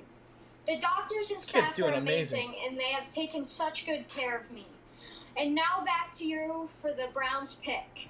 It looks like the All-In Challenge thing. You come back down. Landry jersey, tickets, job, kid. gloves. Oh, pick is in. Thank Pick is you, in. Fletcher. We Here are we so go. happy to see that you're home and doing well. We're very proud to support you and St. Jude in the fight to end childhood cancer. And we're all in He's your talking corner. a lot. The Maybe Browns it's a trade. No, the Browns I have won the the Browns draft with pick. that. Here we go. With the 10th pick in the 2020 NFL Draft, the Cleveland Browns select Jedrick Wills, tackle, Alabama. Wills. I hope you like it, Fletcher. Willis, yeah. It's Well, not a it's surprise Wills, that not they Willis. go offensive line. Jedrick Wells is off the board. Jedrick. Tua Tagovailoa called him the alpha male in the offensive line group for Alabama. And remember, Wills Jonah Williams was Jr. the 11th pick last year for the Cincinnati Bengals at left tackle. Here we A go. lot of people studying his tape kept looking at the right tackle saying, who is this guy at the right tackle? It's Jedrick Wills. He's and a right Daniel tackle. Jeremiah from the NFL Network. Yeah. Remember, they got Jack Conklin in free agency. So now Baker Mayfield has potential bookend tackles to protect Baker Mayfield. What do we think about Jedrick Wills? All right, now you got all these guys Well, I picking think Wills. he's going to be the one Now you making the gotta move over choose. to the left side What are with they the gonna do? Cleveland They have to Browns. pick He'll a keep number? Jack Conklin at right tackle because Jedrick Wills has the athleticism to be able to match He's up with the 6'4" and a speed quarter, elite so he's a rushers big guy. he's going to see on All that right, where are left we doing side the without cutoff any for help that? from a tight end. He's outstanding knee bender. He can really roll his hips on Nailed contact it. Nice in the big run high. game. Okay, He's so outstanding when he works up to so the second level. we're cutting it but off the Browns at- did not draft him for that. They drafted him for what he could do. Okay, as we're a pass cutting off the protector to pick help at keep Baker Mayfield upright. 504 so they can get a fair evaluation on him N216 is going the into last the is the future. last one. Mel, So I we'll don't go know back where and you are, we'll but do for the me, we'll do I thought the day giveaway one as an right NFL after they're starter, done Jedrick telling Wills us about was him. better equipped than any other tackle in this draft. Yeah, I thought they were going to go that route early on. I think about where the Giants went with Andrew Thomas. Jedrick Wills, a right tackle, but he will be a left tackle, and he'll get the Wonder job how much done. of a He was difference there outstanding was in pass between, protection. Only allowed one sack Andrew and 3.5 Thomas and, hurries all year this at that kid right Wills. tackle spot. He keyed that Wills. running game as well for Alabama. You think about Arizona, it takes Isiah Simmons. I wonder if the Kyler Browns Murray are was hit really a lot, so that was a little disappointed bit of a that- surprise that Simmons is that, there. They pass on the offensive tackle. Andrew allowing Thompson Wills to went get that down this early, far to the Cleveland or they Browns. really didn't care. Mel, thank you. He got his good feet from his He's mom happy. who played college hoops, but no surprise that we have an offensive lineman from Alabama being drafted. He's the 7th offensive lineman from Bama drafted under Nick Saban, including, as I said, last year, Jonah Williams going 11th to Cincinnati. It's his job to protect Joe Burrow. It's now Will's job to protect the also former #1 overall pick, Baker Mayfield. We stayed true to our form. You're watching We took the one of the top 2020 offensive NFL linemen. Draft. No surprises, no Presented trading by back, no Hey. trading up. Lowe's. Junior. All right, so let's talk about him. Let's talk about our scouting report here. Wills was a 5-star prospect and a top 50 overall recruit in the 2017 class. Expected to play early in his career at Alabama. The 2016 first-team All-State pick from Lexington, Kentucky, contributed in 11 games in his first season with the Tide, with one start when the team came out in a 6-man line against Ole Miss.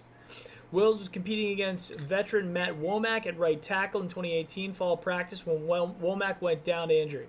That allowed Wills to start all 15 games that sophomore campaign without looking over his shoulder.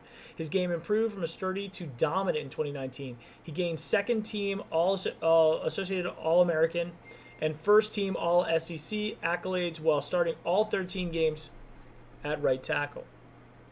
Overview. Wills falls below the height length normal for tackles, but his quick, well-timed punches and varied approach prevent defenders from finding rush rhythms and using length against him. Agility and body control allowed him to handle move blocking duties successfully, but his leverage and elite transference of power from hips to hands provides a big advantage as a body mover at the point of attack. His desire to control each snap occasionally leads to oversets and lunging in an effort to stay ahead of opponents. Wills is one of the most impressive tackles in the draft. He has basketball caliber foot quickness and quick hands of a boxer. All that's wrapped up in a stout, powerful package of bad intentions. God, what was his 40, Mike? I'm taking a look. I don't know if we have the 40 time. I could probably look it up, but I don't have it here. All right, so let's talk about the strengths. Big, wide, extremely athletic. That's a good thing. Dad, can you turn off your ding on your phone? Yeah. Big, wide, and extremely athletic. Plays with loose hips and fluid, twitchy feet. Quick out of the gates to cross-face defenders from the backside. Moves like a tight end in space to adjust to moving targets. Good flexibility and leverage at the point of attack. Can unlock hips and rip into initial contact with jarring force. Bulldoze down blocks. Follow with his feet. Sustain in space. Basketball footwork. All good stuff. Let's talk about the negatives. Shorter than average as a tackle, but for the Browns, that's not a negative. Plays too far forward at times as a run blocker. Will one pop? Are you clicking something, by the way? Is that? Will one pop block over sustaining at times. Can improve centering and control block zones. Inconsistent tempo. Okay, I mean, hey guys, I'm good. We got a tackle. I don't know if he's going to be a left tackle, but we have a tackle that we're probably going to move to the left side. I'll tell you, that's the only thing that I have somewhat of a problem with, is that we're drafting a right tackle to play left tackle. Now, yes, in theory, it's similar, but if you've played your whole career you're blocking open this way, and then you got to start blocking open this way, I don't know. I think it's different. It's a different part of your brain that you're going to be at, Remember, he blocked for Tua, who was left-handed, so he was blocking his blind side. Actually, that's a really good point. I hadn't thought about that. So you're right. So he it's not like he was the lesser of the two tackles, right? He was the best tackle on the team on that side. So you're absolutely correct. Unfortunately, we don't have a left-handed quarterback. We have a right-handed quarterback. Right. So hopefully he can transition to the left and be okay with it. And I don't know how the Brown scouts were able to figure that out, right? But apparently it is what it is. Jets pick is in, so it'll be interesting. I don't think they go with an offensive lineman. No, I think they go with this Jerry, the wide receiver, this Jerry Jeudy, and I don't think they go with the defensive guy either. I think that's just a gut thing about the Jets, and I don't think they have much in wide receivers. I think they had Anderson last year. I don't even know if they re-signed him. Okay.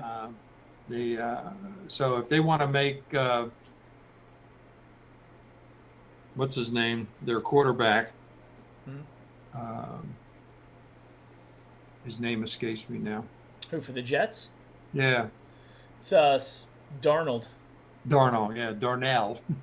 Darnell. If they want to give him some firepower, I think they take the wide receiver. All right, guys. Anybody who picked Wills? Anybody who picked Wills? Pick a number between. Okay, I typed it in there. If you pick Wills, this is for the Metcalf shirt. Drop your number. You have to, and I will verify that you went back and you did in fact say Wills. So if you qualify, pick a number between 1 and 100. And my number is I put my number in. So I'm not looking. Nobody's put their number in yet. Jets are in. Okay, I'm putting my number. Let's do. Okay, my number's in. Oh, the Jets took Becton. All right. Oh, they did. Yeah, well, they had him on some of the drafts, Mel Kiper and so forth. They had him. I'm surprised. I'm really surprised. If that's his dad, his dad is enormous. I guess so. Yeah. Oh my God, his dad is like 5 of me. Highland Springs, VA. We couldn't. The ACC's top. We couldn't recruit a guy. We couldn't recruit a guy in Virginia Tech out of Highland Springs. I'm not very high on Fuente. I'm just letting you know. Okay, the numbers are coming in. All right, I'm gonna stop it here. Okay, I'm gonna stop it.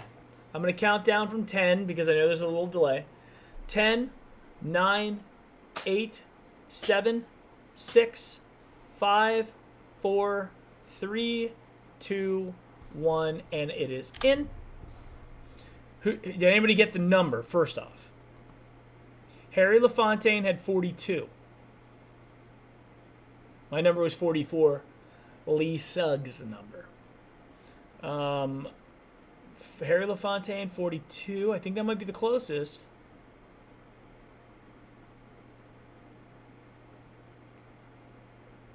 Okay, it looks like Harry did it, but Harry, did you pick Wills? Yeah, remember he did. He did. You did. Yep. All right, Harry, you win. Harry gets it. Harry wins. All right, Harry, send me your size, because it's a t-shirt, so I need your size and your address. BrowniePostgame@gmail.com. It'd be interesting to see what the Jets fans... And also, put in the subject Metcalf shirt, because I'm going to give away a couple of shirts. I want to make sure you get the right one, and I'm not going to remember. So make sure that you put in the subject of what it is. I hope... let me check if Rhonda had emailed me yet, because if she did, then I can just mark it down. Let's take a look.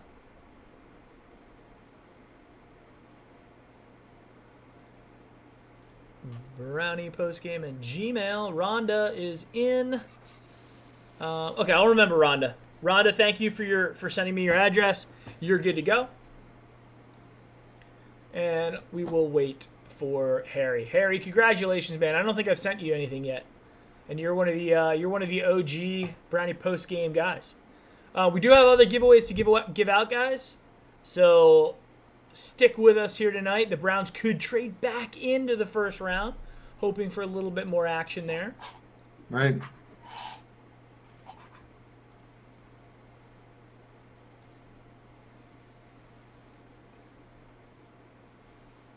See what the panel has to say here. At the first of 2 picks in the first round by the Raiders. Again, we were supposed to be there celebrating. What did the Jets fans think of their pick? Moving. Can you look at that? Vegas in 2020, and there you see their. And what did the Cleveland fans think of our pick? The pandemic has forced us and so many others to dramatically alter our plans. Let me see if I can get that kid's channel up.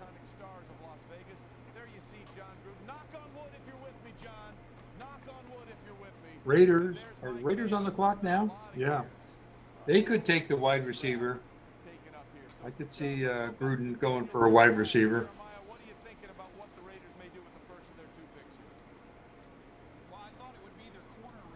Okay, let's see what these guys, what they're saying on Twitch about the. They're happy about it. Who? The Jets? The Jets are happy about it. Yep. Okay.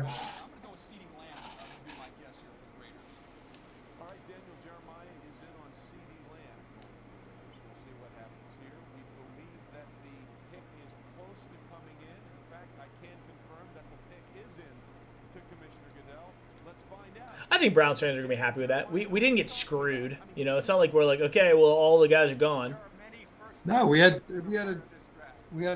the top choice out of 3 out of 4. So I mean, if they did their homework correctly, we got the right guy. So with the 12th pick of the 2020 NFL Draft, The Raiders take the Las Vegas Raiders wide receiver select from Alabama. Henry Ruggs. Yeah, Henry I thought- Wide Ruggs. receiver, Oh, Alabama. Ruggs. Okay. I thought they would go wide receiver. I didn't know which one. Congratulations, Henry.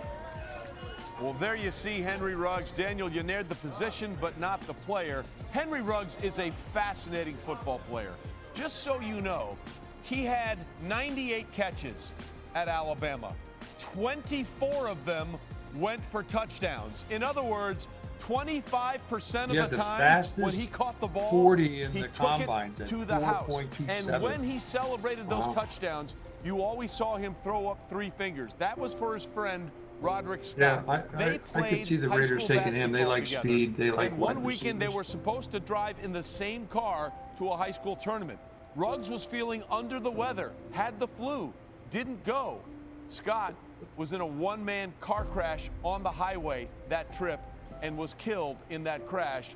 And Henry Ruggs celebrates his honor, throwing up that 3 every time you see. Henry Ruggs is off the board. Good stuff. All right, so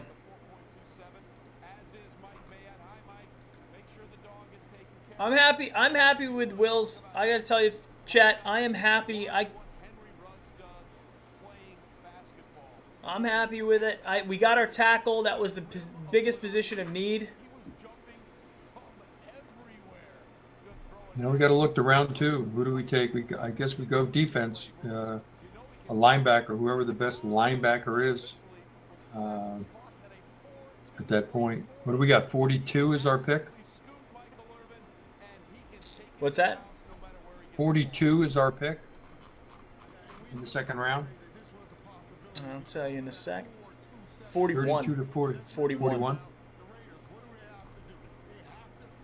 So 1, 2, 3, 4, 5, 6, 7, 8. We're 9. We're 9th in the second round.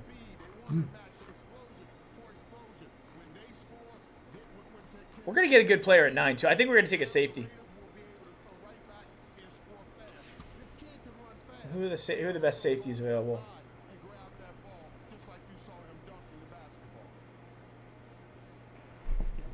Kid from Minnesota.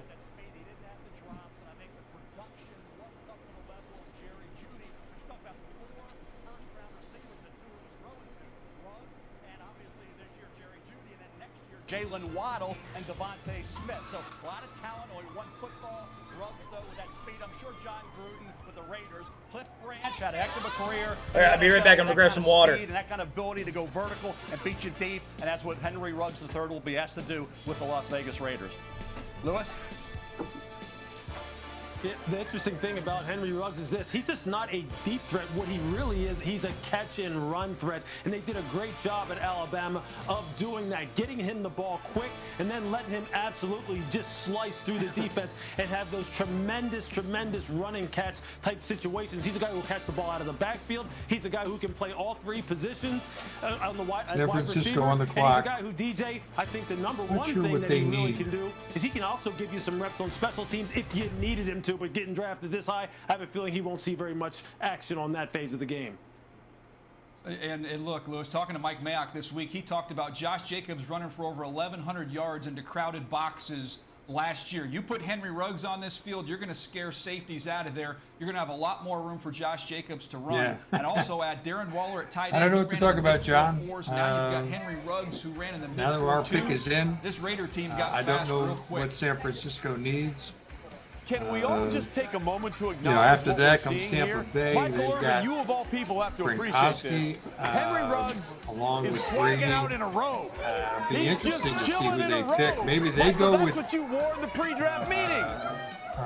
Wirtz and that tells you to something protect about that wide Brady. receiver right there. It's letting you, he's Get letting him you a know, top big offensive plays, tackle. That touchdown, would be he's right at home with that. That's why he's wearing that his would be robe. smart by he's them. making a statement They've obviously, early, and the Raiders hope I think that the he can odds make of them that winning the statement Super late Bowl when he gets on the football field. went up a few Listen, notches when they got Brady. I knew and then you they would got, appreciate the robe, Michael. Just Gronk, so you know, from 1985 day, to 2010, no Alabama they're wide definitely a receivers were contender. taken in the first round. They usually And play the now we've Browns gotten in a 4 in the preseason. last Mike and 5 I years, have and gone quite to frankly, I'm going to make a pretty safe bet that we're going to get a fifth one in Jerry Judy coming up. And it's a short drive from Mike's house. More on all of this, let's check in with our fine ESPN insider, Adam. Hey, Adam. Trey, we are 12 picks into this draft, and we have yet to see a single trade. Now, what team has traded out of its draft slot. We had Detroit at number 3. Are you back? No trades. This is Schefter's talking. Trades. Schefter's talking about that right now. Yeah, I guess I'd be surprised because they're all the GMs and the owners are shacked up in their basements. And I think they had all their preliminary talks over the last 2 weeks. So if there was going to be a trade, you might get some late in the first round, into the second round, that type of thing. But I think everybody was pretty well locked in on their players, 1 through 10, 1 through 11, 1 through 12. Yep. I was saying Tampa Bay could take an offensive lineman. They could take this Wirtz because that would help protect Brady if he turns out to be as good as they say he is. So, but I don't know what San Francisco needs. Their pick is evidently in. Oh, there's a trade. Okay. There's no question about it. They have to make sure, that particularly at right tackle, that Tampa Bay's picking 2 picks in a row. Is set for them on offense, except for well, yeah, they must have given something to San Francisco, pretty big, to take away their first round and not trade back to the next position. No, they just switched it. So now it is. They moved up just one slot. Yeah. Yeah, they take. Well, yeah, I think they're going to take this kid, Wirfs. So I'm sorry, who had the pick? 49ers. So they just swapped picks with the 49ers? Yeah. Yeah, that's what they did. Yeah, they're now at 14. So they must have gotten something. And were they afraid that San Francisco was going to take Wirtz? I don't think so. No, but somebody could have jumped up ahead of San Francisco and taken the guy they want. Well, that's true. I think, San Francisco could have traded with somebody else. So they eliminated that by jumping up one. They probably gave away a 6th round pick or something like that. Something not very much because they only move one spot. But do they take Wirtz or do they take a wide receiver? They have wide receivers.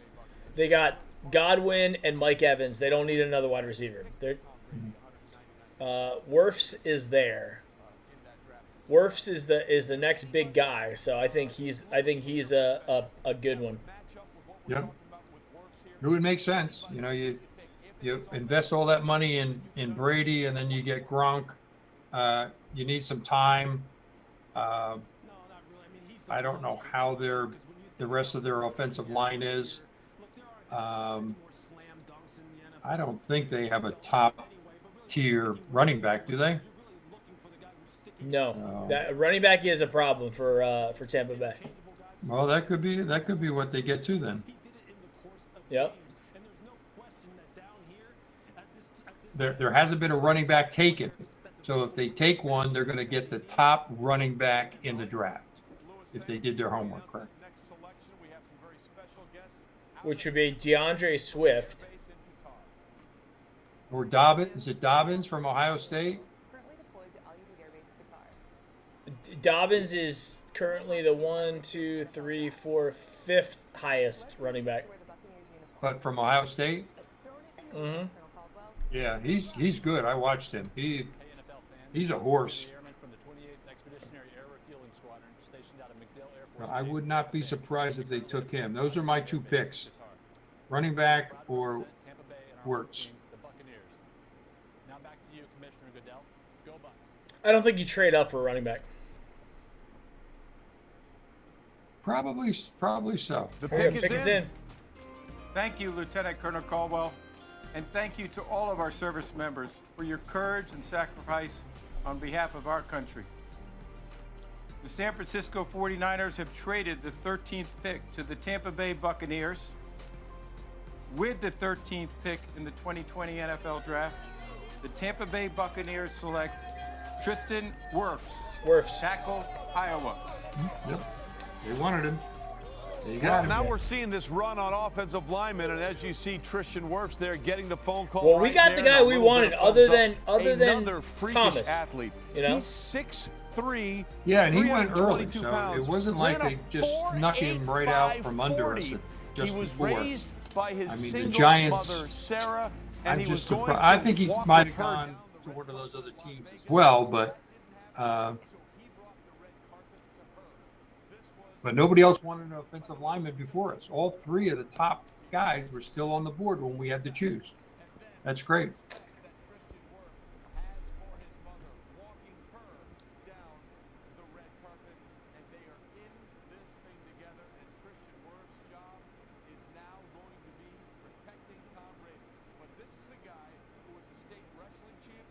State wrestling champion and shot putter.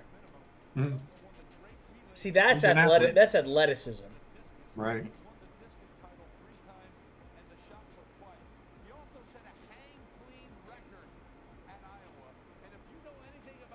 So San Francisco obviously didn't want an offensive lineman. Hang clean record of 450 pounds.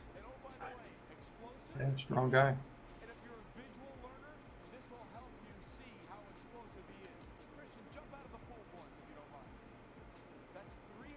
I think the San Francisco Jesus 49ers take a wide receiver. They take Judy? Yeah, that's my guess. The wide receivers, you got the Katie Lamb. You Right. got Judy. Good. Yeah, those two are the two top ones, right? Justin Jefferson, and then Pittman. And Brandon Aulick.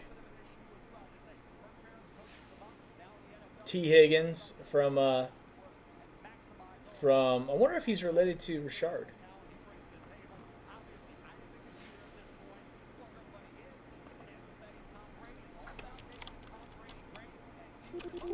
Well, San Francisco obviously knew who they wanted.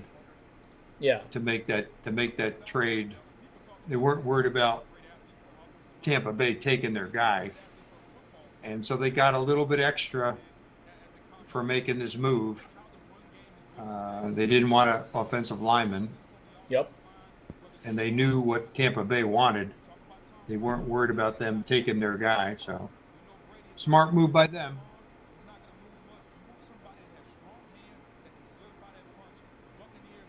Yeah, I wouldn't be surprised they take this Jerry Judah from Alabama.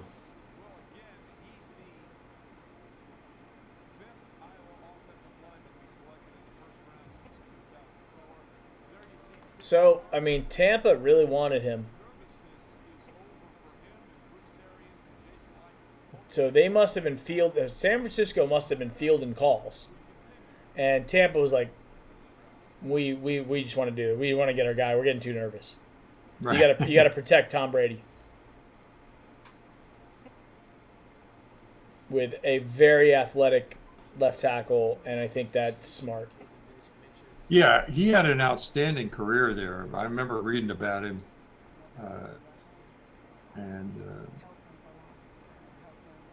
I wouldn't have minded if we had taken him. We've got Max Nikolenko is calling CeeDee Lamb. Yeah, he's pretty good too, from what I understand. So he could go. I'd like us to if we're not going to re-sign Higgins. Although Ratley had some pretty interesting games at the end of the year, I'm not going to lie. Yeah, he's got some hands. He can catch. He can run routes.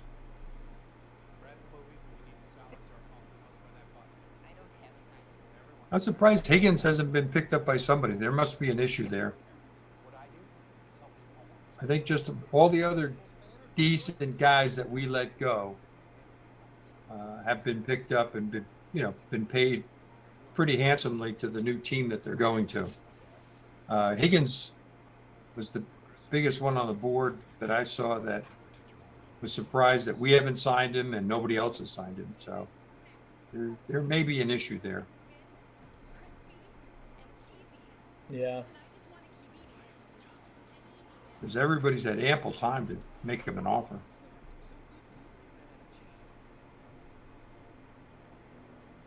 This is where I wish it would kind of pick up. But, yeah. I mean, it's like sitting through these commercials.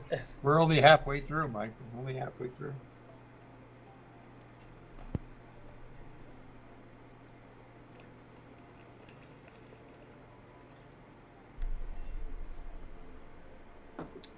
We're almost 2 hours in, Dad. Who is the top linebacker still in the draft, Mike? By the NFL.com, you have Patrick Queen, who is a linebacker from LSU.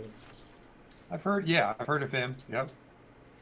Then Zach Bond from Wisconsin, Kenneth Murray, Oklahoma, Logan Wilson, Wyoming, Josh UCHE out of Michigan. No Virginia Tech guys. We're not putting guys in the NFL anymore. Well, look at the seasons we've had. The last 2 seasons, they've really struggled. Yeah, plenty.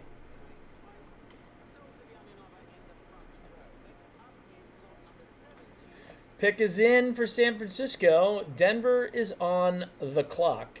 Denver could use a wide receiver too. I've heard them talk about wide receivers, so we could go wide receiver.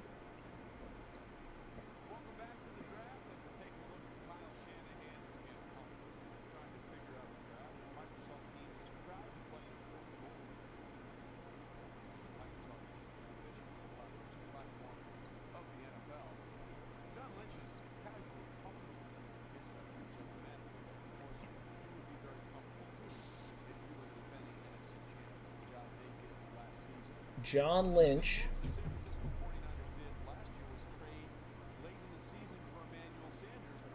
Yeah, he's done a good job in turning San Francisco around from terrible team to a contender. So I mean, he's done a nice job. I like this format better for the kids than the whole being there in the draft. You know what I mean? Why? I don't know. I find when they're in the draft itself, it's cringy. You know, it's like having them wait around. Like, remember Brady Quinn having to wait around, Johnny Manziel having to wait around. It was. Yeah, who was not the guy who's the quarterback for the Dolphins? Was it Josh Allen? Josh Rosen. Rosen. Yeah. He thought he was going to go in the top 10, and he didn't. And they kept panning back to him. Yeah. It was painful to watch. And then he gets picked up. He gets drafted by Arizona.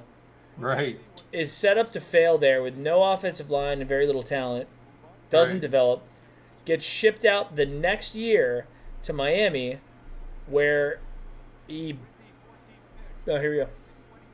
Yeah, and he couldn't get the starting job. The San Francisco 49ers select Devon Kinlaw, defensive tackle, South Carolina. Devon Kinlaw. Defense. Yeah, he was the top defensive guy on the board.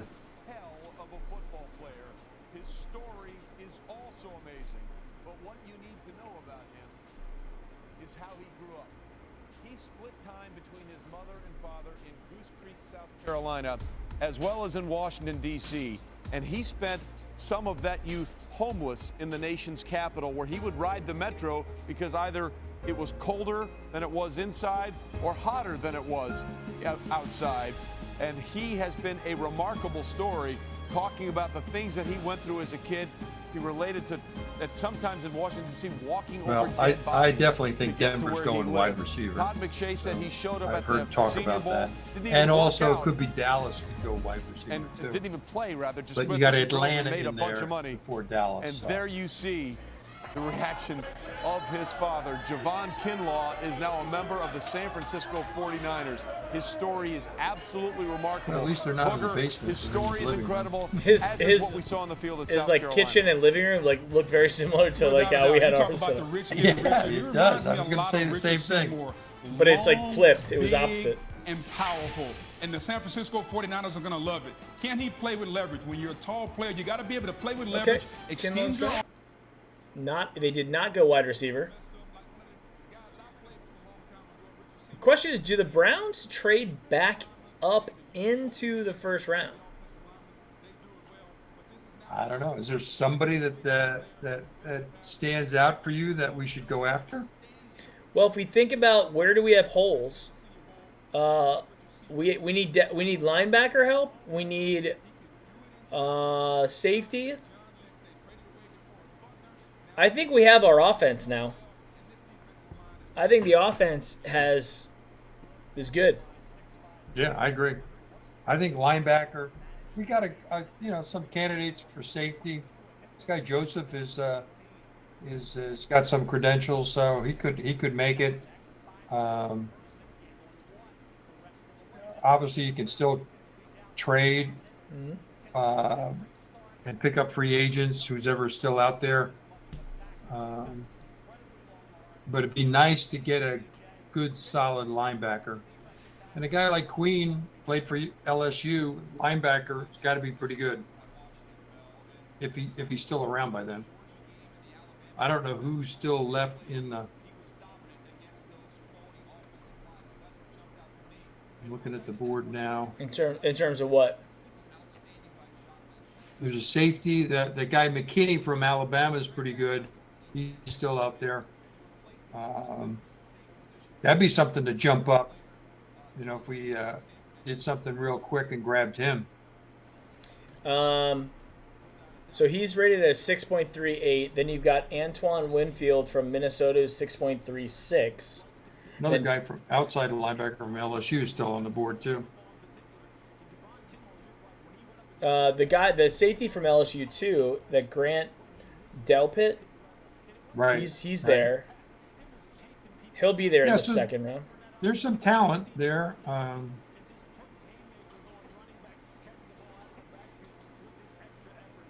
Yeah. Big thanks again to the sponsors today. Burnt Orange is the next one we're gonna give away. It's either the Clee shirt that you're seeing there or the Born Into This shirt. Your pick. So that's the next giveaway we're doing.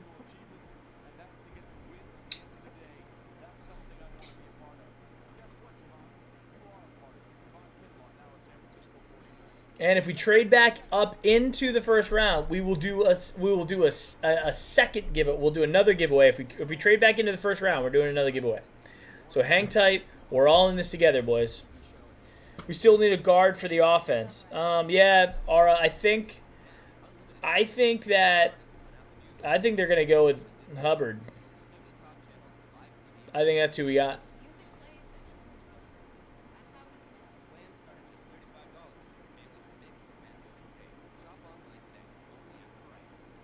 How crazy would that be if we took a tackle and a guard?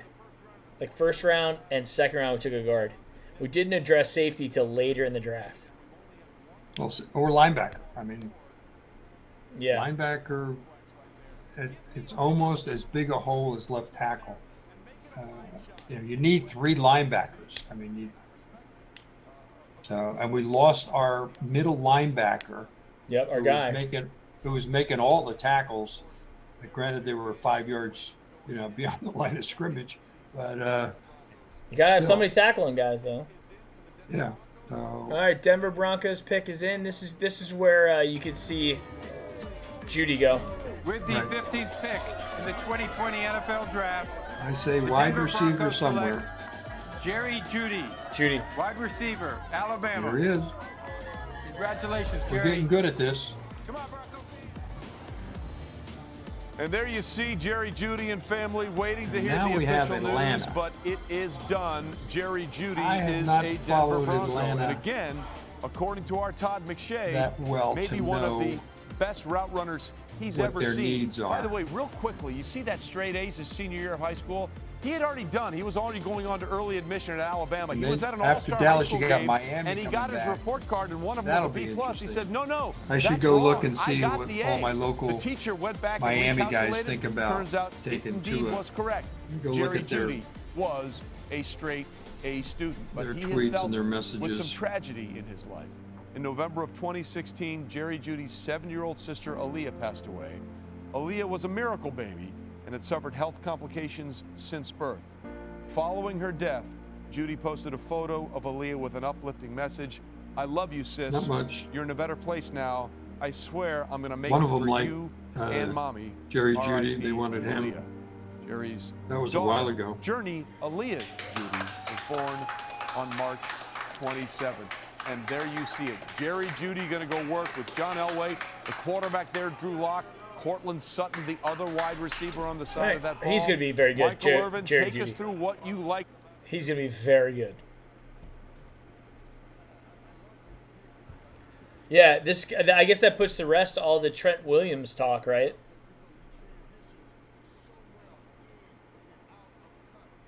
We don't have room for you, Trent. We could immediately. It's certainly We're not going to draft. We're not drafting a guy at 10 to have him sit behind an expensive old left tackle.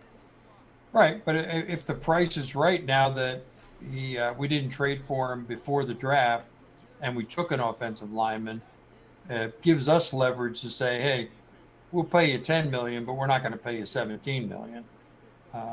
So if we got him for something like that, it'd be worth it. But no one else. The Jets took an offensive lineman. They took Becton. Beck, yeah. So, and they were the other team that was being kicked around with Trent Williams to go to the Jets because they needed somebody. Well, the Buccaneers now is the team too, and the Buccaneers took Tristan Wirfs. Right. So now where's Trent Williams gonna go? So now he's the odd man out.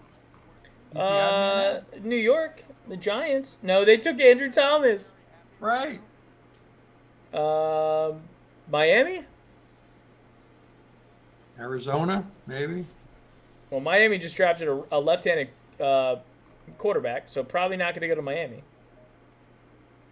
Who knows? I mean, I think right now, Trent Williams' stock just fell pretty far.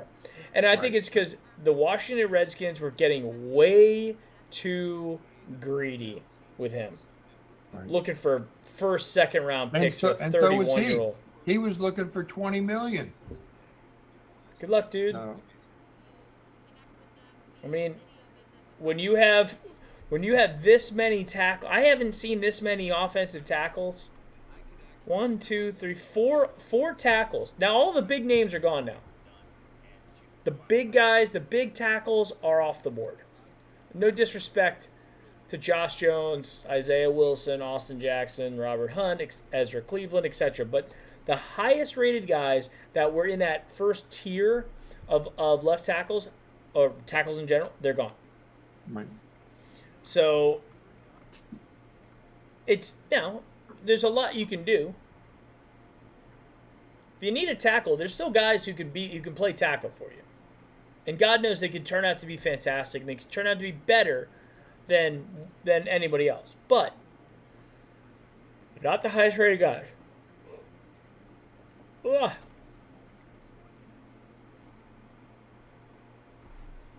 Pretty happy.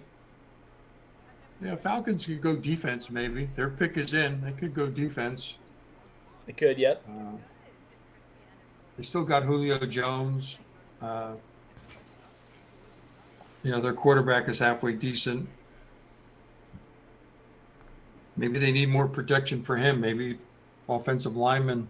But if they really wanted somebody, they would have traded up. Joey says Atlanta does not need a wide receiver, so that takes them out of it. So they could go defense. best available. They could go with the safety from Alabama.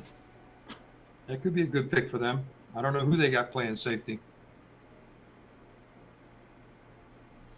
I don't know either, to be honest. I'm not an NFC.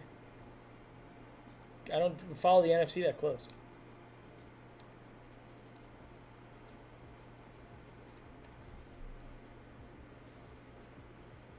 So many commercials, though. Jesus. Way too much time. I mean, they should have a provision that says you got to do it within 5 minutes. They're making money. I mean, they're every one of these commercials is cha-ching, cha-ching, cha-ching. True. And then if there was a trade, you get an extra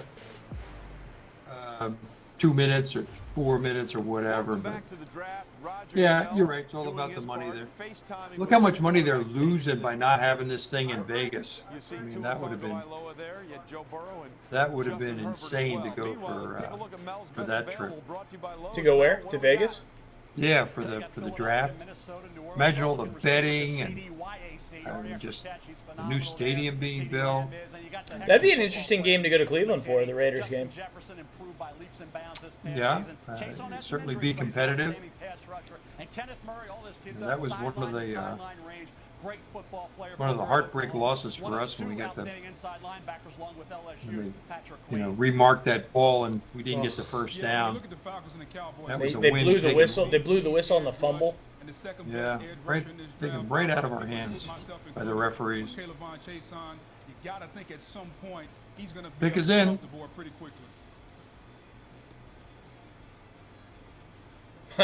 Arthur Blank wearing those ugly jerseys. They basically took the Browns' old jersey design and repurposed it for Atlanta. So dumb. So we'll see what the Falcons are doing. We know their head coach, Dan Quinn, is a guy who built his reputation off speed defenders. That's what got him the Atlanta head coaching job, the things he was able to do in Seattle as their defensive coordinator. So where will Dan, Arthur, and Thomas Dimitrov go as we reach the halfway point of the first round of the draft? The pick is in.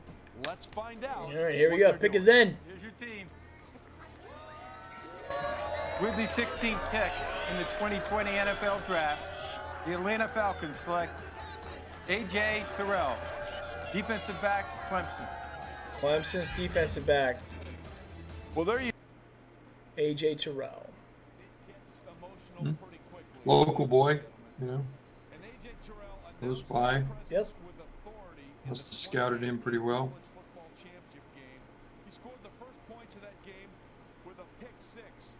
Cowboys, always an interesting time with the Cowboys. Cowboys, yeah, this is going to be interesting. They need defense, Who's the and top they need player on the board? They need a wide receiver, so could go with the LSU guy or the Alabama guy, safety. CeeDee Lamb, the wide receiver from Oklahoma, is there. Right. So I'd say they take one of those two. Big wide receiver. Lamb or the safety. 6'2", 198 pounds. He ran a 4.5, so he's not a burner.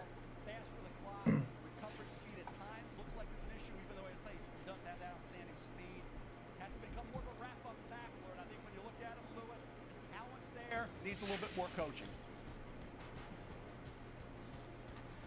He just needs to be more consistent, Mel. Look, this is a guy who really can get up on the line of scrimmage and challenge you in press man coverage. I'm trying to think, who's the next sexy pick that's out there? Who's the next big name? Is there any names left in the draft? Any big from the draft grades, they're all pretty much, high sixes to low sixes. Right. This is where you earn your bucks picking talent, is when the big names are gone and you get somebody and they're an instant fill for you. They go right into your scheme and you don't have to pay a lot of money for them. Yep.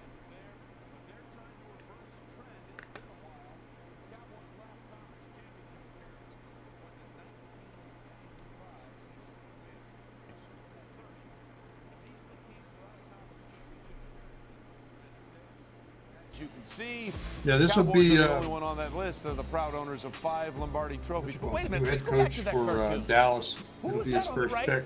On a horse? Michael! Michael!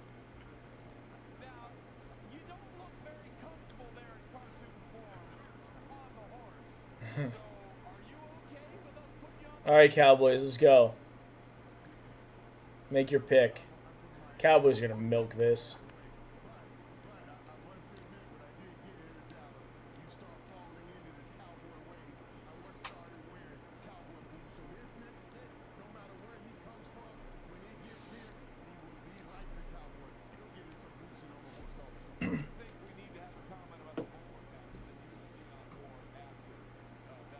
Jerry Jones. Yeah, Mike McCarthy's first pick with Jerry Jones. I don't see Jones overruling him. I mean, this guy knows his P's and Q's. This will be a big, direct fit because he knows what he's doing. And that's why I wanted him as my first pick for our coach. But yeah, me too.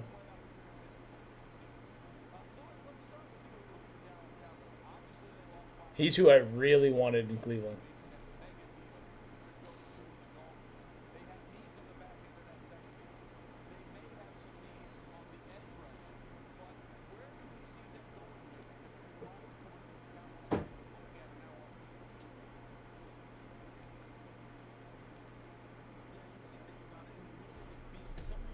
Two minutes left on the Cowboys.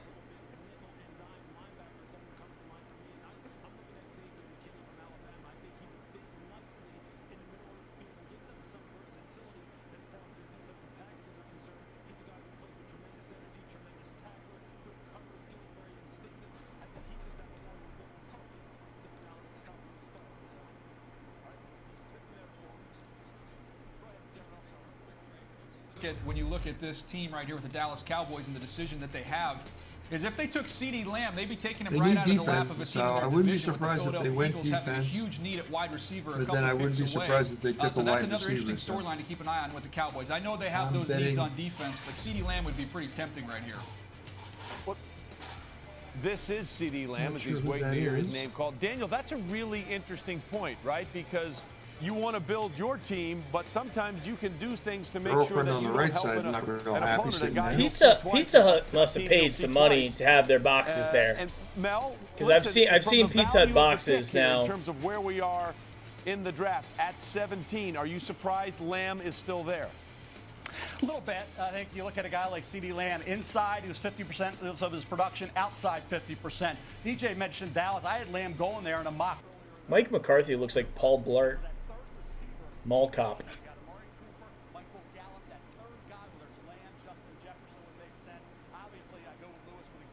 Look at somebody.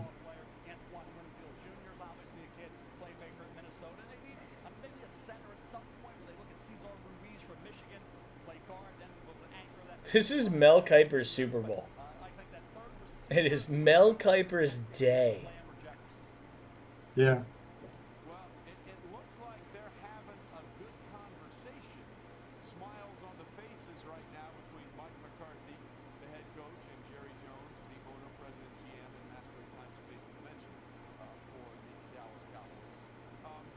McCarthy and Jones are talking.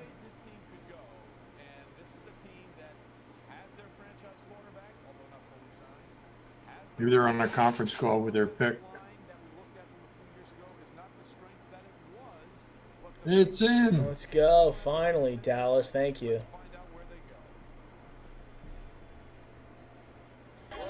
With the 17th pick in the 2020 NFL Draft, the Dallas Cowboys select CeeDee Lamb, wide receiver. CeeDee Lamb. Yeah, wide receiver. Well, Dak Prescott just got another weapon to throw to, and CeeDee Lamb is a weapon in every shape of the word. By the way, his first full name is Sedarian.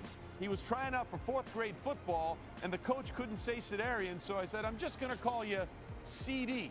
By the way, he wears the number 32 chain in honor of his uncle, Chester Ramirez, who passed away on a business trip when he was in China a few years ago.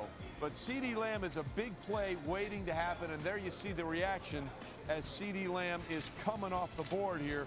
Michael Irvin, we're talking about a player at Oklahoma that was a big play almost all the time he touched the ball. Yes, he might see some Baker Mayfield highlights. A perfect pick for the Dallas Cowboys. I know they wanted to shore up the defense, but they know that I knew as talking to them that Lamb was the first receiver they had on their board. And they talked about if he falls, they would have to snatch him up. Let me tell you what's great about this, because you know they got Amari Cooper and they got the young guy outside, Williams outside. But what no real surprises so far, Mike. Everything is falling in within short range. Nobody out, no outliers, no wild picks, no trades. Nothing really to get overly excited about in terms of the talking heads telling us exactly who these guys are going to pick. I mean, we weren't too far off in a lot of our picks. It's going pretty straightforward. Miami's on the clock. Yep. Second first round pick. Who do they take? Got their quarterback. They need wide receivers. They lost some defensive players. They need running backs. So I wouldn't be surprised if they didn't go defense, some kind of solid defensive player. They could grab, running back here. Get the top running back in the draft. Yeah, true. They've been decimated at running back. If they weren't getting caught doing something, they were getting locked up and put in jail or whatever. So they've had their problems with running backs this past year. They're touching Jerry Jones, they're patting him gently. No, he's a fragile guy. Yeah. They're happy. They got the guy they wanted. Here's the thing about managing multiple clouds for your business. Yeah, we're pretty lucky that we drafted right when we did, because that's when the run came. So we lost out on Andrew Thomas, and I don't think we were in the position to trade up to 4. No. And we would have been crucified for it, because there were so many tackles that were rated at about that same level, right? All right. So I just hope that Wills stays healthy and fits in well with the squad. But I mean, so the Browns must have known, hey, we don't have the first overall pick, but we're going to get our pick of the litter when it comes down to who's these tackles. So they must have talked to all of them, Right. And they could have taken Becton, they could have taken Wirfs. They could have taken this guy. Wirfs is the one guy that's really interesting, though. I didn't realize he was that athletic. And that could be that to me is an interesting thing. Yeah, I would have been happy with him if we had decided to take him. So yeah, because I've read some good things about him and why he was being considered in the top 10. We're just in unprecedented times right now. You got to make the most of what you have and go to work. The situation, like it is what it is. The mindset going. Yeah, they got Dolphins, Raiders, and Jaguars. 3 teams coming back for their second first-round picks. Taking steps every day, improving every day.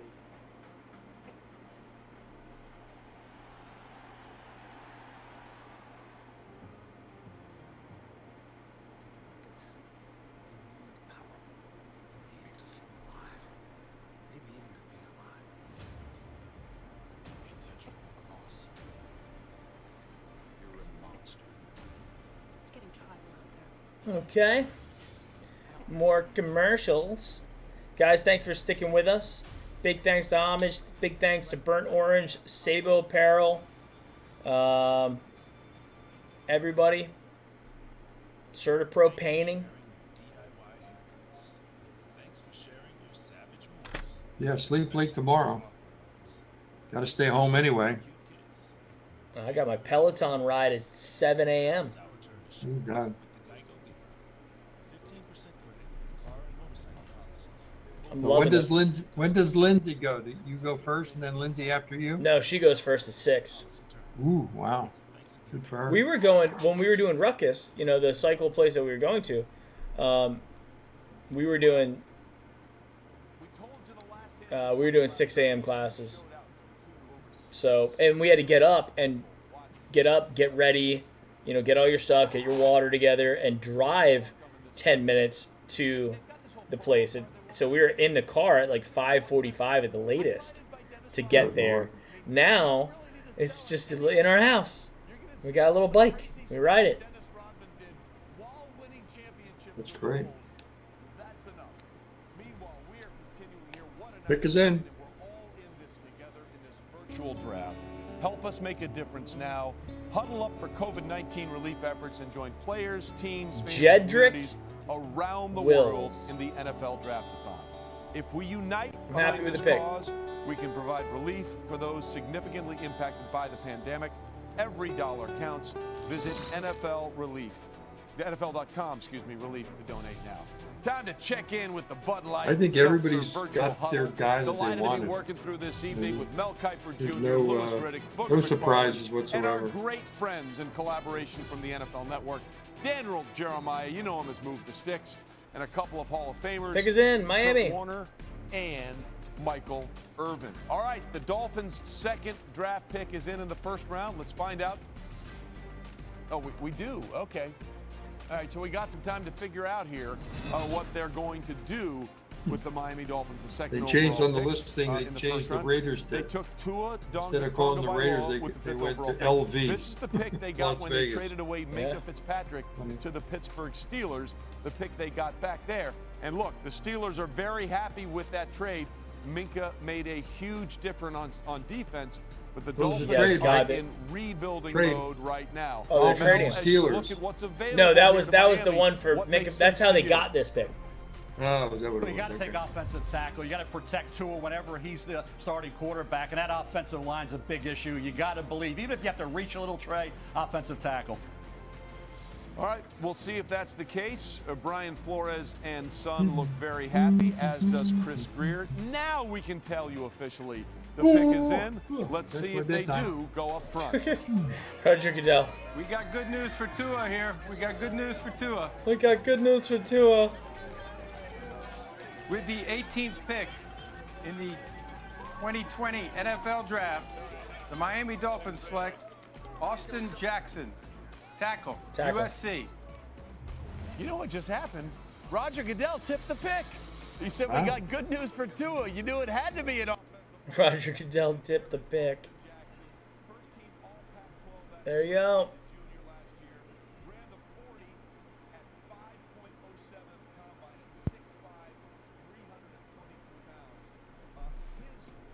Big kid. He was someone that we were talking about early on as a potential Browns guy early on. Okay, after the Raiders pick, we're going to give away the next shirt. And I think I'm going to call it after that. Because I got to get up early. And I don't think we're trading back in. I agree. I think it's going to be pretty mundane from this point on. And we've been at it for 2 hours and 28 minutes, one of our longest streams ever. So after this Raiders pick, we're going to do our burnt orange t-shirt giveaway.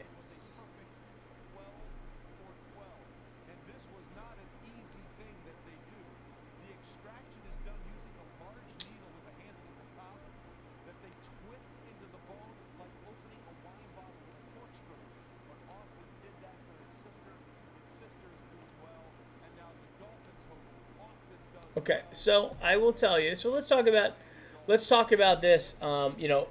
Tomorrow we're going live at 7, right? We got some more giveaways we're doing tomorrow as well. I think we got to go safety tomorrow. I think if we have Denza Ward, Greedy Williams, a brand new flashy safety, I'm happy.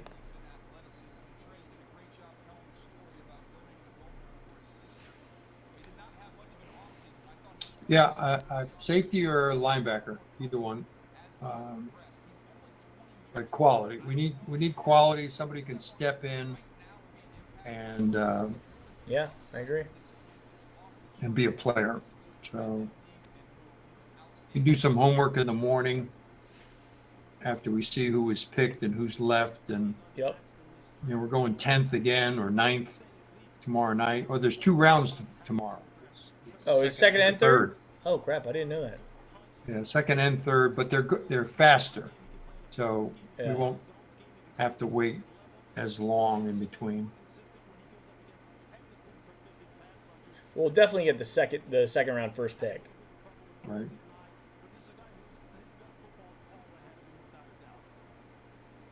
Miami, I like what Miami did. They got Tua, they got a quarterback, and they got a tackle. They're building from the foundation level up. Not a bad move.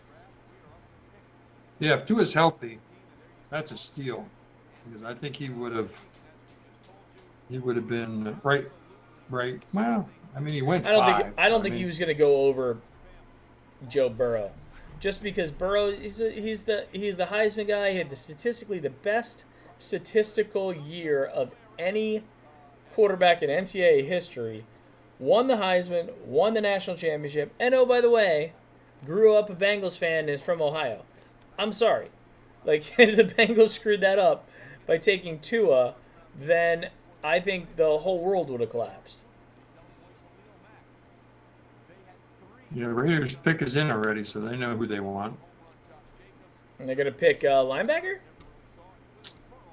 Who did they take first? Did they take a wide receiver the first time? Yeah, they took Ruggs, Alabama. Yeah, so they're not going to go wide receiver. Pick is in, all right.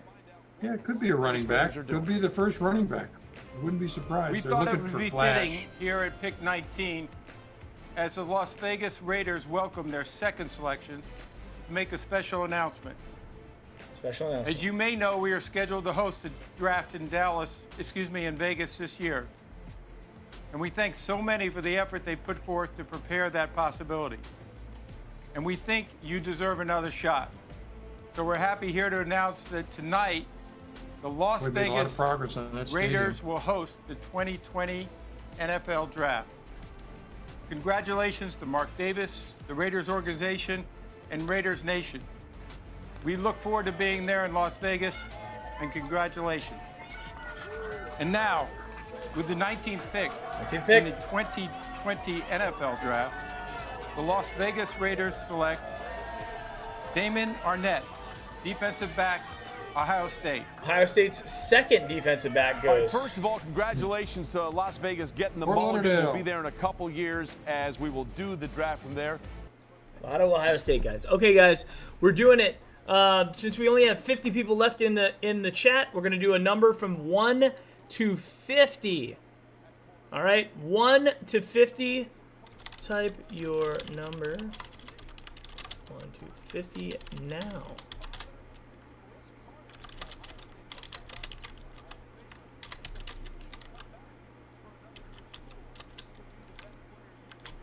Here we go.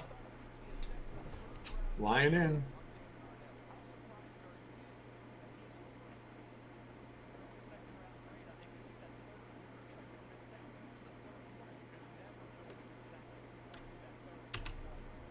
Okay, my number's in.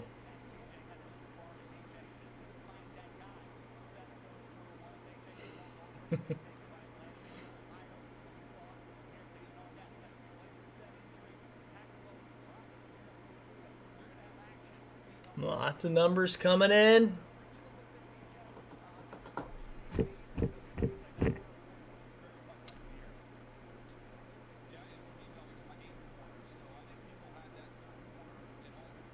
All right, I'm going to do the countdown.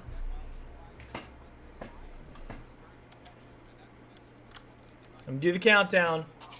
10, 9, 8, 7, 6, 5, 4, 3, 2, 1. And that is it.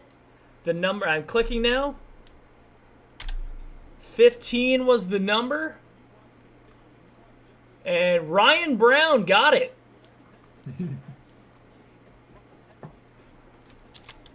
Ryan Brown nailed it. Ryan, congratulations. And go to, let's see if I can put the website up there.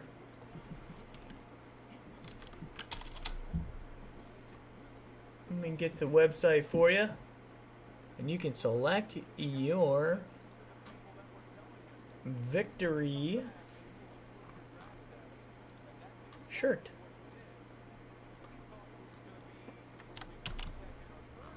So you get the Born Into This or the Clee shirt.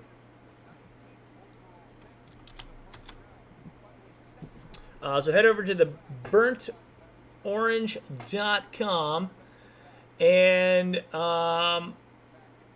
send me an email with your contact information. browniepostgame@gmail.com. I need your shirt, which shirt you want.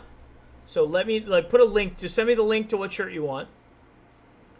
Or just say Clee or Born to the whatever. Just send me a link to the shirt you want, your size, and your address. Congratulations, Ryan. Thank you, guys. All right, guys, we're calling it. I know we're cutting it a little bit short. We've been at it for 2 hours and 35 minutes. We've had a long draft night. We got our guy. I don't think we're trading back. If we do, we will address that tomorrow. And Thank you guys for watching. I appreciate it. Thanks, guys. Appreciate it. Yeah, on behalf of everybody here at Brownie Postgame Nation, appreciate you guys there. And we will see you tomorrow night at 7 p.m. All right. As always, go Browns. Go Brownies.